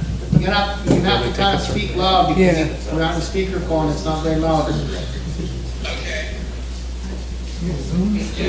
Just talk? Yep. Last question. Okay, thank you, Matt. My question was, is the language in the limited waiver needed since the funding source is kind of already guaranteed from ARPA and other tribal sources? Yeah, I do think the language for a limited waiver is needed, even though the funding's already guaranteed from the funding source. This is essentially just to, I guess you would say, to ensure that if there's a dispute among the parties, that there's a place to resolve that dispute. And this limited waiver says exactly where that occurs and what the limits are on any sort of award that can be for or to unit party. So they're two kind of different issues, really, the funding source of the waiver. Thank you. Does that answer your question? Yes, thank you. Sure, you're welcome. Sure. Since the whole resolution is in regard to the limited waiver of sovereign immunity, I want a motion to table the. There's a motion to table. Can we get a second?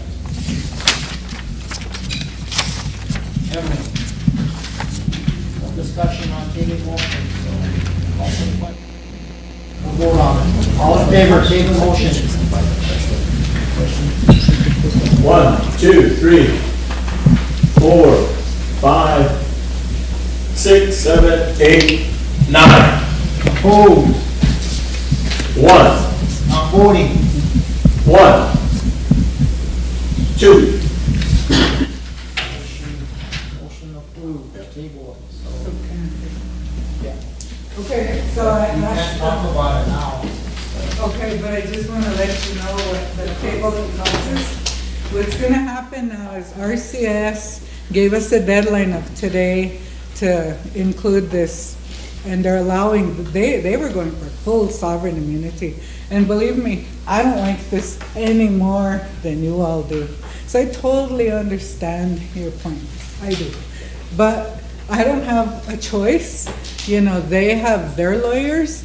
And so what they said, if they didn't get this approved today and the contract signed by President Herman, that if we go back to it and we finally agree upon something, they are going to charge us more because all their bids are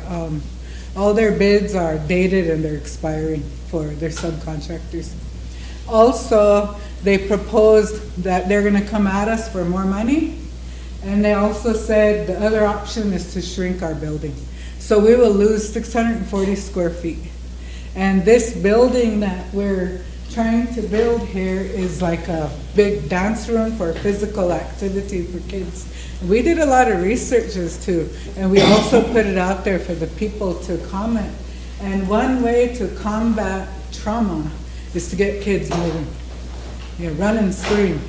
Let it out. So that's why we needed that big space. We were going to promote song and dance. We were going to bring in martial arts, and we were going to do all that. So believe me, I don't like this as much as any of you do. And I just don't even like that the contractor is trying to do this. The other thing that was pressing is we had to have this funding obligated by September 30th. So it's obligated in the back because, mind you, it's 21 funds. We're in 23. The government gives us waivers. So I already got talks in with the regional office that if we can't come to an agreement and I miss that date in finance to obligate it, we may be pulling out, and I'll have $7.3 million to massively spend on other child care expenses, and we will have no building. So I'm just letting you guys know, I didn't like it anymore. I feel pushed in the corner. You know, it's not my choice. I'm dealing with things that come at me and just trying to meet deadlines and. I'm gonna stop you. It's a table motion, there's not supposed to be any discussion afterwards, so I let you go too far. Okay, all right. Well, I just wanted to put that out there. Thank you. Hey, Tom, Go ahead, Chair. just really quick, do you think that you could send out, that your office could send out a memo to all tribal programs who are doing bids with companies and just kind of give them a little background in the history on the council with waivers of sovereign immunity and sovereign immunity and what they may face when they bring a resolution like that to the council? Thank you. Emily. Thank you, Mr. Chair. I just wanted to say that, you know, with our ARPA monies and the things that we have discussed, I get really, what'd you say? It just don't feel good in here. Because wakhaja ki to tagni yo option, wakhaja ki to kyani option, wakhaja ki wayop chimbla ash, to kya tagni building yo option, to kyani shkata blabo gipshne. Our children don't have places to go. They don't have nowhere to go to play. And I learned from the years I sat here. I trust the people we hire. I trust and I put going over there, I've been going to see programs. And these programs that have big projects, you know, I understand money. It's a different generation here. Everything, soon as we see those millions. But for me, there's more to it than that. There's more to it than that. And if we don't support our programs, what's gonna happen? We're gonna lose, and they play hardball out there. My mom used to tell me, time don't wait for nobody, and it don't. You know, we gotta start kicking back in, and we have to. It's ugly, I don't like it.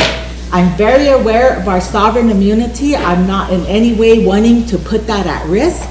But the issue is, they know that that money's there and that's what they want. They don't care about all this other stuff. But I wanted to see that building get done. I wanted to see it. We kind of shot backwards here because we don't get meetings every day.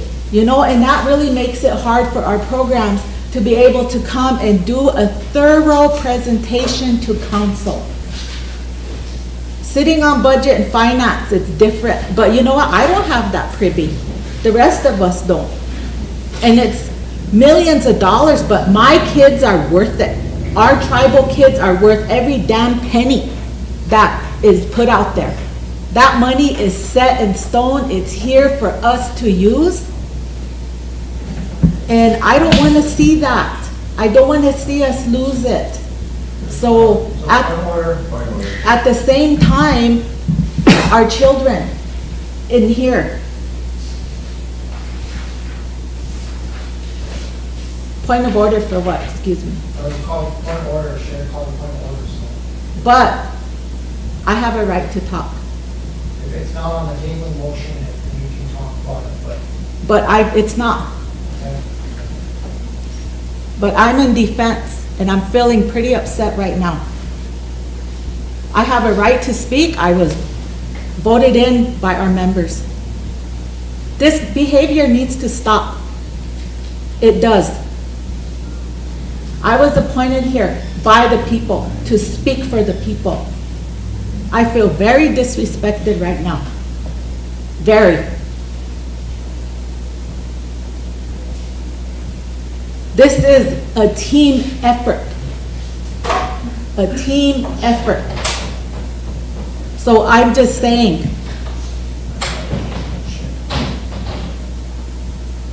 Are we not, am I not allowed to talk? Well, you're allowed to talk, but I'm gonna give you a motion that we will. So I'm talking about our children. I'm talking about our directors, our programs. This body needs to afford them time. And I think at some point down the line, Mr. Chairman, we need to have more meetings. We talked about this before and it don't happen.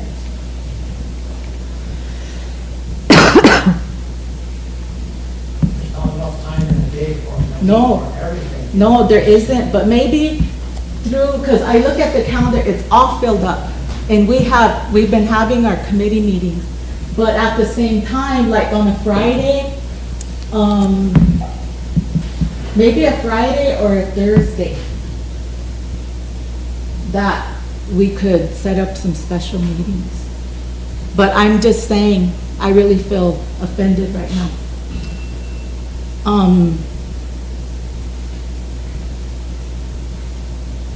We are leaders. I'm 53 years old. I know some things.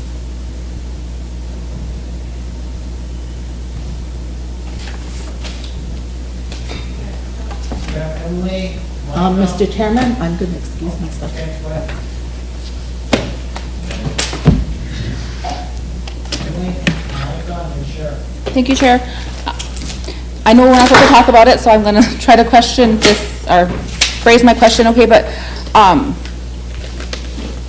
has there been previous discussion that I can go through notes or maybe ask committee members about this? Because I know I'm talking about it and I shouldn't be, but there's something that Gail said about, today was a deadline for, whatever this response, and so I was just wondering, had that been taken to committee, or is there any way? Okay, sorry, thank you. Micah? I have a question for Eric. So when you had stated that when vendors come and get their business license, they're already consenting to the jurisdiction of our tribal It's court. a condition of the business license, yes. So when we have these issues with the language in some of these contracts, they contradict that. So how do we fix that? Why can't we just say, by having your business license, you're already consenting and that's that? How do we figure that out? Well, we could make it a grounds for revocation of a business license if someone won't agree to using our tribal court specifically to this transaction. I can send an email to Matt and have them contact the contractor's attorneys and ask them if they can extend their deadline and take a look at our business license provisions and see if those are sufficient for them to enter into the agreement. They can do that too with regard to this. It just depends on what the contractor, what their response is, but I think it's, I got the agreement Tuesday. Didn't get a chance to negotiate any of these provisions. Since Yesterday you got the agreement? Tuesday. I guess that was Tuesday. Yeah, Tuesday or Monday evening during Monday Night Football. It's like, oh, wow. So anyway, yeah, I can ask and see if there's time for negotiation. There still might be some time if the contractors would agree to further discussion, and I can throw that out. Okay. Thank you. Sheriff? Thank you. I just want to say that I don't think when we make a motion either way that we should be sitting here blaming each other, saying that we're not sticking up for our children because we don't want to waive our sovereign immunity. And, this council prior, we made a motion to pass a $17 million youth center and that got rescinded. And a lot of us that are still here today, we're the ones who did that. We brought that forward, we passed it, and it was rescinded. So I wish that my Tui was still here. I know that I upset her, but I'm trying to follow the rules of order here that we all took an oath to uphold. And I know we have a lot of business that we need to bring forward, and I know that our treaty, and I upset my Lekshi last meeting, so I want to make sure he's taken care of today as well. I know that the treaty has stuff to do, and I want to make sure we're moving forward. I know that we have a few council reps that need to leave. If we could press forward. Let's move on to the treaty, and then, I don't know if we're gonna get to the moment forum. Emily, do you wanna make a motion to extend the polling order date to further out, so those guys can get time to do the enrollment that's pending. Is the intent just for these additional ones that are for, or the? To extend for everybody. For the ones that are pending right now that you're trying to bring to the floor. I'll make that motion to extend it for the ones that are pending, that, I think there's 104 that are pending, but I'm not 100% sure of those which ones are eligible. Okay, and, how long have you been doing that? Until we get met on enrollment. Thank you so much. All right. There we go, second. And question by Chris. All in favor? 1, 2, 3, 4, 5, 6, 7, 8, 9, 10, 11. Opposed? 0. Not voting? 0. Motion carried. Okay, we have, tree director filled in.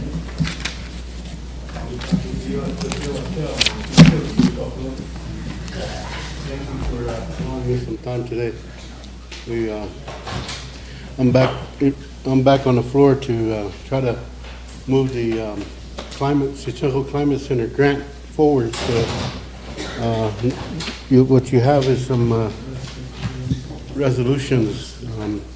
I will ask our Fremont's our treaty council representative to the tribal council. I will ask him to bring these on the floor.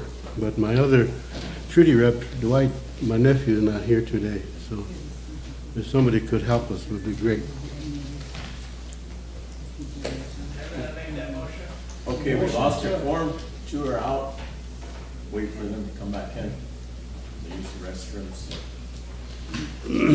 Let's take 5. 5 minutes. Council. Yeah.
Okay, we have a quorum.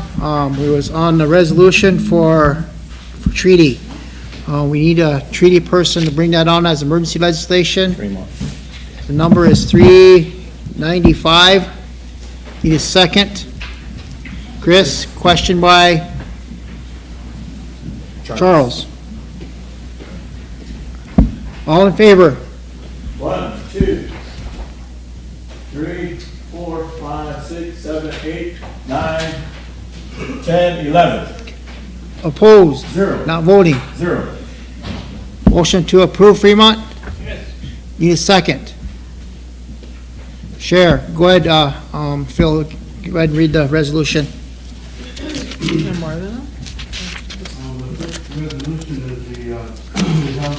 We only have one. He said there was only two. There's only two, and then one of them's not gonna be. With advertising the top county future with the starting at October 2023, and all advertising shall 5 p.m. November 1, 2023, closing date, opening was held on November 2nd at the treasurer's office. One proposal was received from the Spherical Analytics, a contest lab company from Cambridge, Massachusetts, in the amount of $448,133.35. The Casella City Council held a meeting on November 7th and hereby recommends approval of this proposal for the Spherical Analytics. Are they? I think so. This is just continue from this? Yeah. It's getting the numbers here. Oh, yeah.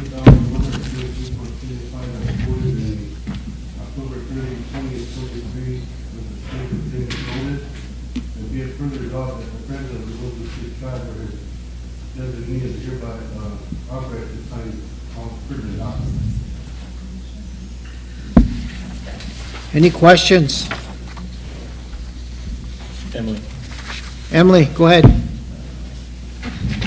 Thank you, Sean. Thank you, Bill. I was just reading that normally, like, when you read resolutions, they start with, like, where the authority comes from, and I was just wondering, are these different if they're coming from the treaty council? They should be a tribal resolution, even though they're coming from a treaty council, so that needs to be fixed by the secretary. I don't know if secretary's office fixes that or not. Okay. Sorry, I just call you're in the writing resolutions. Yeah. Thank you. Jordan? Thank you. Thank you, Bill. So what exactly is this company gonna be doing? There are proposals of that. Okay, I didn't know if that was for one of these other resolutions of that, so. What do you guys for? Are they all different, or are they all for the same? This, for resolutions, and then the resolution for, the proposal for the, instead of what, resolution is at the back. So the, it would be for software licensing, this is a, enterprise data fabric platform. We have phase one, the development of immediately will focus on the 3 primary goals. So is he approving the software or the person to provide the software or something? Next one's to implementation. This one's different.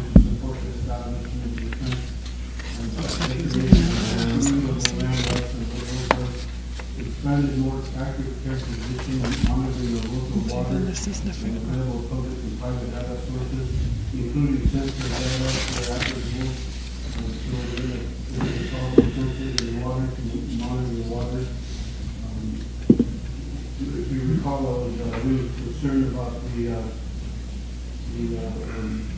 gold mining and the uranium mining and oil and gas. Software, computers, everything that he needs to do the climate. Mercury and radiation and uranium in the water. So we will be putting in some sensors in the water. We monitor that. We'll also be having access to the satellite. Summary, I don't know. You got a question, Phil? Jordan wants to ask a question. So, because it does fall in between a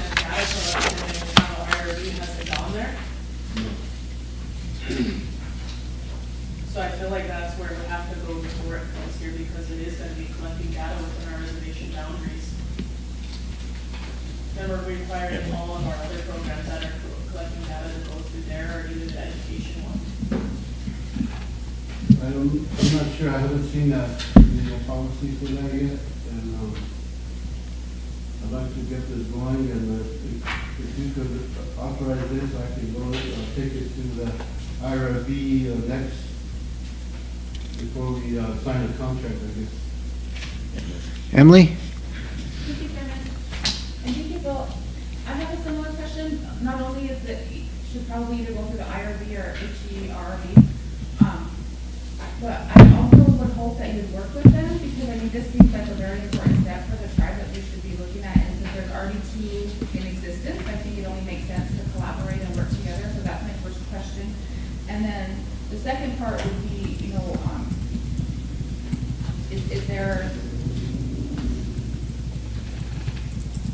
is your program going to house all the data? You know, I mean, you're talking about water monitoring, you're talking about whatever. So I'm just wanting to make sure that this sounds like it should be, if it's not already a collaborative effort.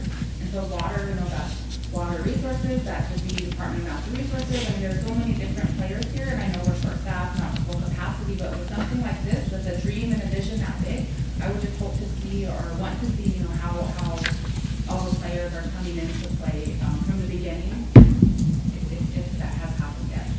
This will belong to the tribe, and that includes everybody that has data that we could use, but the other part is we're accessing data from federal sites and outside sites, like for instance, the mining claims in the Black Hills, those data will come from the Division of Energy and Mineral Resources, that they, or natural resources, for the state of South Dakota. Those are publicly available data that we'll be accessing. And it depends on what we want to put in there ourselves. Or, you know, I'm including anything within the Rosebud Indian Reservation, and also looking at treaty, 1851 and 1868 treaty boundaries. And so that's what we're trying to do. We do have a Sioux Climate Crisis Working Group that includes all of these programs that you mentioned. We are all on a team that we've been working on this probably since fiscal year 2020. Remember, we developed the climate adaptation plan. That's all part of this. We've been doing this work for quite a while now, and we need to. I think we're back in February. We received notice of award, and then we have to go. We spotted some errors in the grant, so we have to resubmit some information. We had to redo the budget, and then we finally got a revised budget that was approved. And the starting date for this is June 5th or June 7th, and we're behind about 6 months right now. And I'd like to get this moving forward. I hope we don't have to ask for an extension. No cost extension, but I think we can get it done. So this is the RFP that I was here before. I was hoping to get a sole source contract with them. The RFP question never came up at that first meeting, but I think I can still run it through there, pending the contract signature. We went through procurement policy. I met the procurement policy requirements, and in the procurement policy, it doesn't say anything about the IRB process. So if you're going to amend the procurement policy, and I hope you can include that in the procurement. It's not in the procurement policy. Is there any more discussion? And just, it's hard to follow here because you got the same language and for each resolution, and you're asking for something else for each resolution. So the first one is to hire Spherical Analytics of Cambridge, Massachusetts to do the data part of it? Is that collection, data collection, is that what you're doing? They will install the system. Install the systems. And what page would that be on? What page would that be on that kind of explains their pay schedule and what they'll be doing for schedule?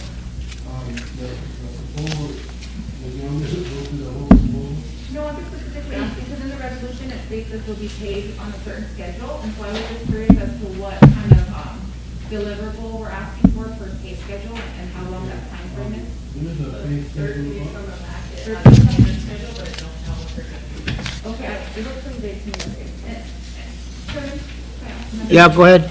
Sorry, I was talking informally, but, again, I think this is so important, but to me, it just seems like we're moving very fast without a full plan, and so I just want to make sure that, okay, maybe I just didn't see the level of detail in there. As far as like, this looks like we're giving permission to go out and hire this entity to go ahead and start data collecting and doing all the things that you said, and I would really want to make sure that we either went through the Silas IRB process or the higher ed SGU process, because we're literally talking about data sovereignty in this grant, and that's what we have right now for that. And so I would just make sure that before anything is approved, that we can go through those proper steps. Jordan. Go ahead, Jordan. I guess a motion to table it until it goes there, because, I mean, like I said, we require all these other outside entities to do that. I feel like we need to follow our own process that we set in place. Motion to table, is there a second? Micah? Question? Oh, you need to call for that, you do the vote, it's, no question, so. All in favor? On the third table. 1, 2, 3, 4, 5. Opposed? 1, 2, Not voting? 1, 2. Motion approved, to table.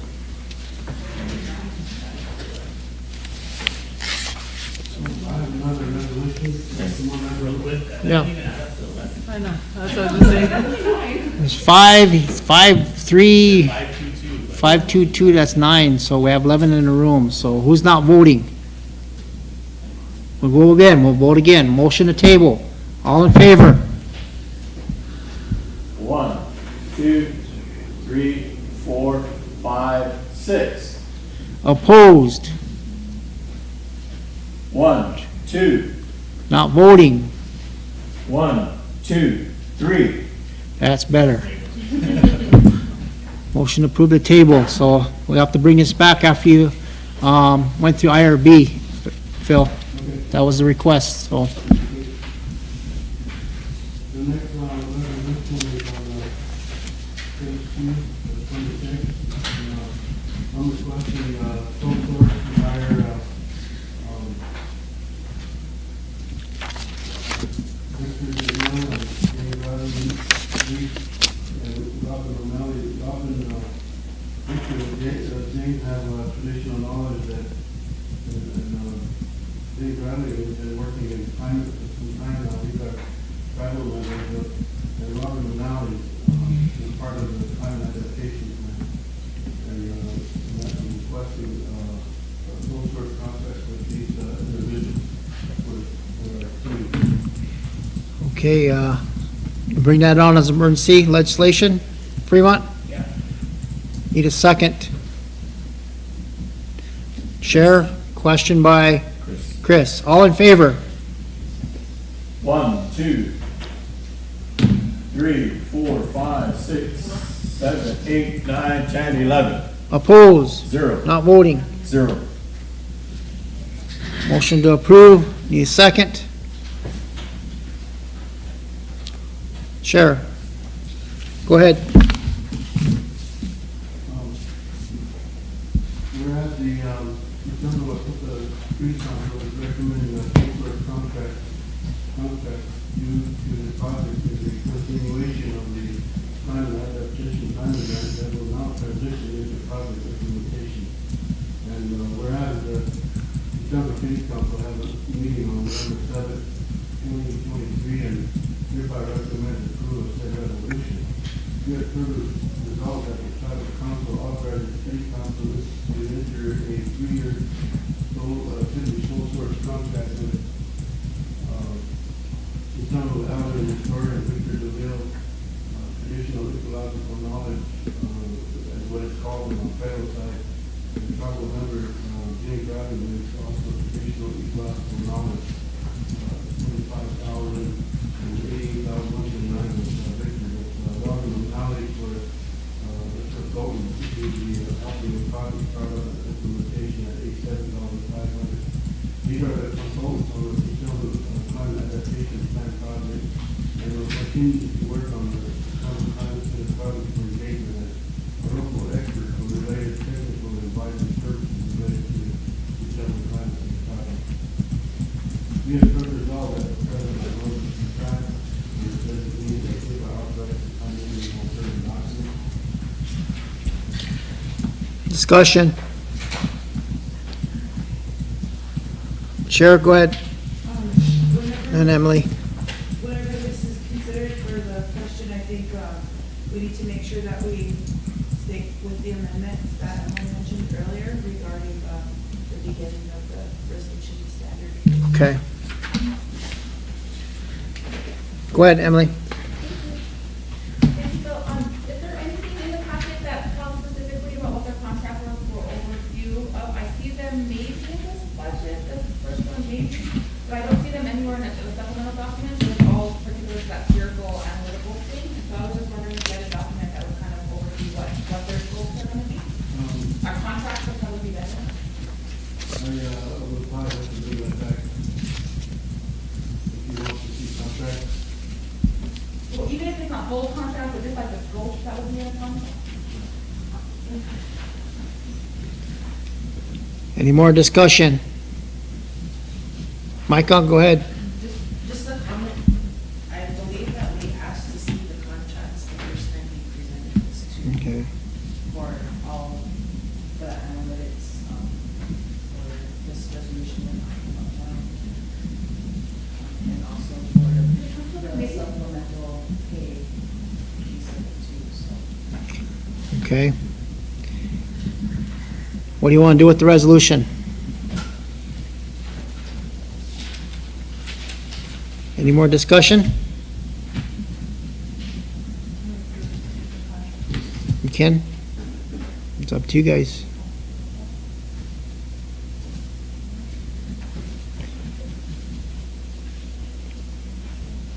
No more discussion, I'll call for the question.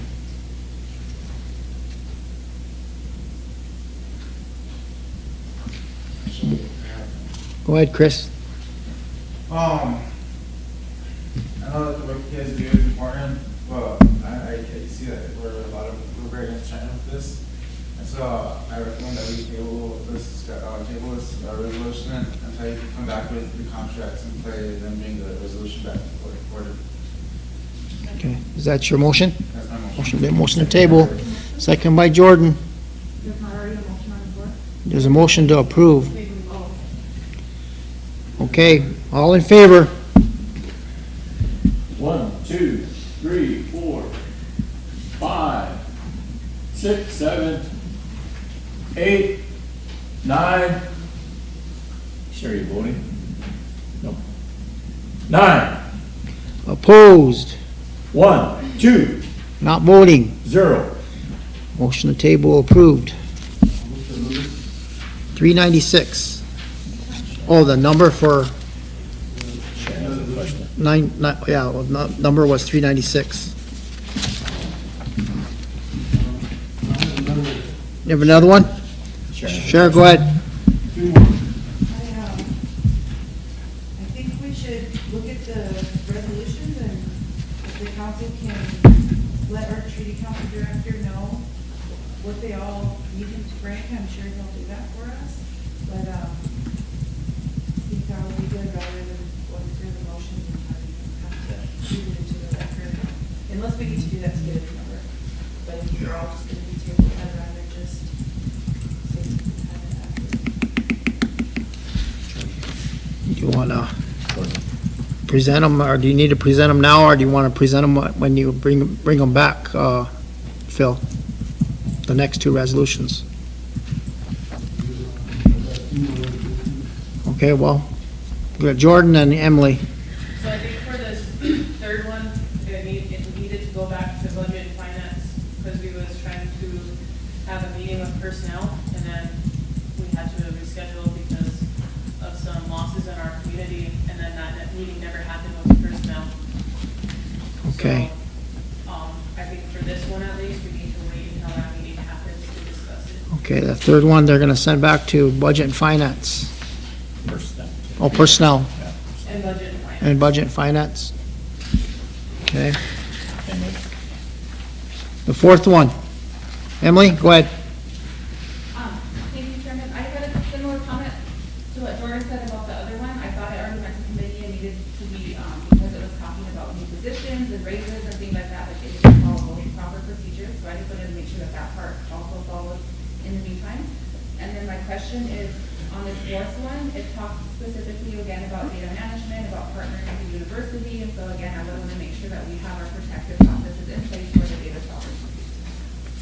And that could be an MOU, I mean, that could be something else, I don't know how that looks, but I know that there are steps that I had to go through last year, when it came to partnering with educational, institutions. They actually had me go through the HERB, which is the Higher Education Research Review Board, and they're really good people, really good local people. It was quick, it was very informational, and they have the best interest in the tribe. So again, I would just suggest starting a relationship with them, but also starting the process on this part. Thank you. Okay, so you want that one to go back? That was just a comment in general, because I could see the similar things in that last. So we want a MOU attached before you approve it, is that what you're saying? I'm not saying the MOU specifically, I'm just saying that there needs to be something in place, and that should be determined by that process that we go through for the, I would recommend the Higher Education Research Review Board for that specific one, because it is pairing with another educational entity versus a tribal program or something specific to health, which is more like silent kind of more the health kind of research, and that was more kind of the educational research, so that's just a suggestion and information. Okay, it looks like they don't want to deal with that one today either, so bring them back when you get those other two, IRB to look at that one, and then, the question on the other tabling one was to bring back some contracts before they can look at it again. And they wanted a one for the third one. I think they wanted to wait till the other contracts are the other resolutions are brought back. And the last one, they wanted to see some type of MOU before they approve it. Just a little clarification on that third one, with the supplemental housing increases. When Phil brought it forward to budget and finance, there was a discussion on supplemental versus pay raise and what the difference is, and that's why we wanted to have that meeting. To clarify what that means, because if it's a pay raise, then they have to go through that process of getting that pay raise. Okay. Some clarification on that discussion. Chris? And then on mine, for the contracts, it was more towards like the scope of work, what they'll be doing. Okay. And for the contracts, need a scope of work as well. Okay, Phil, that's it. When is the IRB meeting? If you give us Skylar, she'll be able to schedule you with them. Also, if you don't want to go, or are busy or something, there's also that one, and the contact there, the chair is Jim Green at SU. But, what's her name at Education, Dalla? She's also part of that, she's really helpful too, so either one of those two, I recommend starting that process, if you want to go that way. The question I have is, you don't have a data sovereignty policy?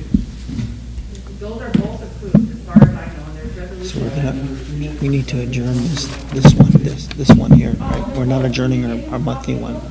Yeah. Both policies, in there, thank you. Could you insert that into the procurement policy too, so, that's covered? Maybe a checklist, a due diligence checklist?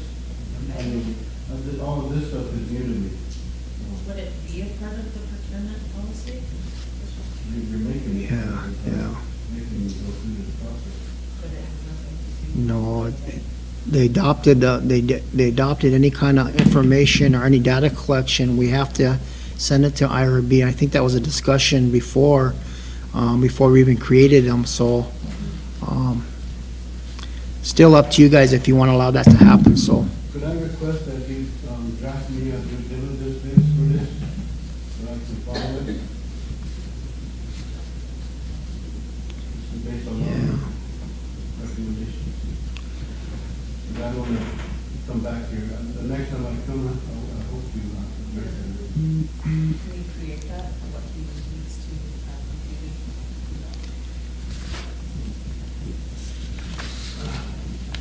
thank you very much. Okay, all right, let's,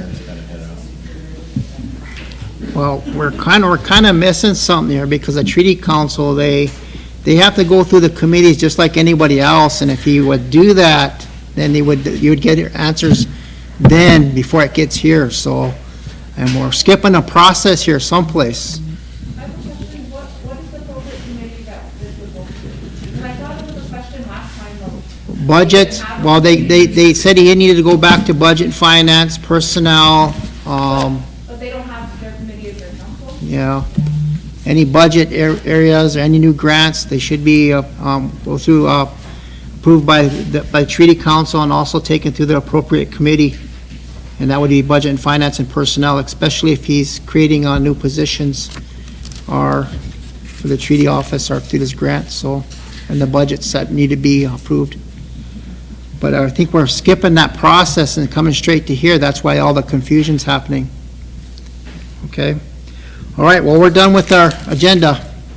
Ray. We've got Ray and then Chris. I just need to make a motion for my community, I don't really last time, we never got to community. But, Okay. I need a motion to move the MIW chair in St. Francis to the health administration for the Reach 21 comp program. Okay. That was made, almost a year ago, but then they rescinded it, we're trying to get like Buffalo Cap to come over and Yeah. provide services, but they're not able to do it, and we just don't want it, we had a long discussion at our community meeting and didn't want it to be vandalized or anything, so there's, made a motion. Yeah. to Let, Reach 21 comp begin. Okay, so, you wanna, okay, motion on the floor. Need a second. Micah, question by Emily. All in favor? 1, 2, 3, 4, 5, 6, 7, 8, 9, 10. Opposed? 0. Not voting? 1. Motion carried. And then, my other motion that I made earlier in regards to the Christmas bonus, I recommended to include, council administration. Okay, there's a amendment to that? Yes. Okay. Charles? On the top high school football team? Y'all know that they won the All Nations again this year, and we really honored them last year, and we even bought them some rings. I don't know if you guys want to do something for them again, and maybe set a special day just to bring them all in to recognize them again. Oh, definitely. Yeah. Okay. I feel like it's always imperative to like enforce our youth, especially when they do great things like that, you know? Because I remember you guys, the Tribe used to do that for the White River basketball teams, and we were part of that. Or any other team that made it to state. And Charles, you want to make a motion to set a date to recognize the All Nations champions, Platte County? Yeah, I'll make that motion. Okay. Second? I'll second it, but if I can ask him to add in the White River golf team.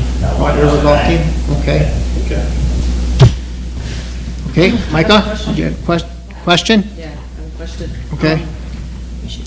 Are we, because they're probably gonna request for the purchase of the rings, or like they did last year? That's up to you guys. If you guys want to, Okay. but Could sure. we add in those two students who got that award from the state last year for academics? I remember we talked about it, but we never got them here to the floor. Can we include them? Academics, okay. Those are the One ones that was recognized from for their top of their Leona classes Ritter. Yep. throughout the Do you nation, remember or? their names? Leona Ritter, and there was a girl from St. Francis. I thought we did that They one were other here? time. They Leona got it Ritter from- and, Did they? yeah. We honored them? Yeah, we came, we Yeah. gave them something. Oh, okay. I must not have been here. Okay, never mind. Okay. Chris? She asked. before the forum, I wanted to bring up community resolutions too, but, We gotta vote. ready to walk out on us. Okay. So I guess one thing. We that- got to vote on this, so, we have a second. Need a question. Micah, all in favor? 1, 2, 3, 4, 5, 6, 7, 8, 9, 10. Opposed? 0. Not voting? 1. Motion carried. Emily, then Chris. If you, sorry, on the ring situation, do we have the budget for that? Because I have a feeling that question is. That's you guys gonna have to identify the money to do it. If you guys, And I don't even offer that if it's not in the budget, so I was just asking. We do in the youth funds, yeah. Are you, That, there was a question from the team that was asking. okay. okay, go ahead, Chris. Okay, just a few things. First off, I want to question your amendment on that, adding including council and administration for the $1,000 bonus. Does that, can you just do that without having to go through the entire motion or entire voting process, or? Well, oh, I don't know about the process of amending They it. usually just do it, include us. Oh, okay. But thanks for the But motion not anyway. us. Yeah. You guys, Yeah, but not yeah, yeah. us. Well, his amendment to that included council and administration. Yeah, yeah. And I don't, for me personally, it must be bad. I don't know if we should do that, because helping the people is one thing, but giving ourselves another bonus like that, that's a whole other discussion that I don't really agree with. But anyways, I'd like to make a motion to, okay, so I want to go to the White House Tribal Nation Summit. Okay. And I recently came from NCAI, and I learned a lot. I have in my 3 minutes, I'm going to do like just a quick report on what I learned over there. The big basic thing that I learned was the regional conference meeting with everyone else. I got to meet a lot of our own people up there, tribal chairmen from Shannon River, Ogallala Sioux Tribe, Lord Rule, all the other surrounding tribes that make up the Shinshakoi and the allies. Throughout my time there, I've met a lot of people there, and it opened a lot of doors for the Rosebud Sioux Tribe, as well as myself personally, when it comes to wanting to build a better foundation for our people, the Lakota people as a whole. And so I'd like to make a motion to approve, travel to the White House Tribal Nation Summit, and I'd like to attend it. We Okay. already made the motion at committee level. Oh, you did? Oh, Yeah. and I think they sent out a link, so, to be able to register for that, I think you had to do it by November 27th, I think it said on there. The 6th.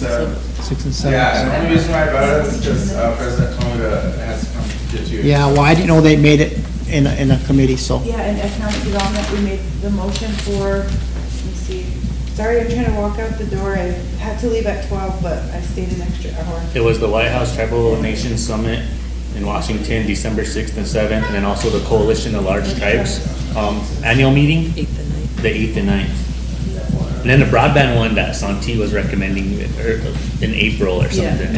March. Or March, yeah. Is that in Phoenix again? Oh, Phoenix, yeah. Phoenix. Okay. All right, it's already been done, Chris. so- Yeah, okay, so Okay. that's cool. Happy Thanksgiving, everybody. I gotta go. I have a question. Emily? I know we lost the quorum for, but I just had a question on travel, because I know in the past we had made a motion for like some specific amount for the L&I things, but if somebody if I wanted to attend something that wasn't on those originals, do I need to ask committee or council, or how does that? As long as it's during that time. So Al and I. anything? Yeah, I think Michelle's motion was for Al and I. Okay, because I looked at it and it stated those 4 specific, things, so I was wondering if it wasn't listed, Yes. I was out loud. Yeah. And then I also wondered if there was a approval for the Water Alliance meeting at London Natural, SIAD citizens are going to be meeting, I think, on the 10th or 12th or 10th, I don't know, it's the beginning of December. He hasn't sent that information yet, so I was just wondering if I can attend. I haven't got any information yet too, but that's within that time frame that the motion was made for L&I, if that's part of L&I conferences, isn't it? Yeah. Okay, well, Okay, so that's yeah. covered? yeah, You're good. Covered, should cover that. On the 29th, when we scheduled our meeting, would I be able to meet up my community resolutions on those? Yep, Yeah. sure do that, we'll get All right, back to and then it. last thing to bring forward, I know we lost quorum, but I just want to reaffirm that we're here and anyone else listening, and I'm pretty sure I get scolded from people that just walked out too, is, I made a motion last meeting to, give a report on what, anytime one of us makes a does anything on part of the tribe, you report on it in a 7-day fashion, and it's been well over 7 days since, since that last thing happened, and so I'm just hoping that we get a report from not only our, secretary, but the person that made that did the dinner on behalf of the council. Okay. All right, see you guys on the 29th. You guys all have a good Thanksgiving and don't eat too much turkey.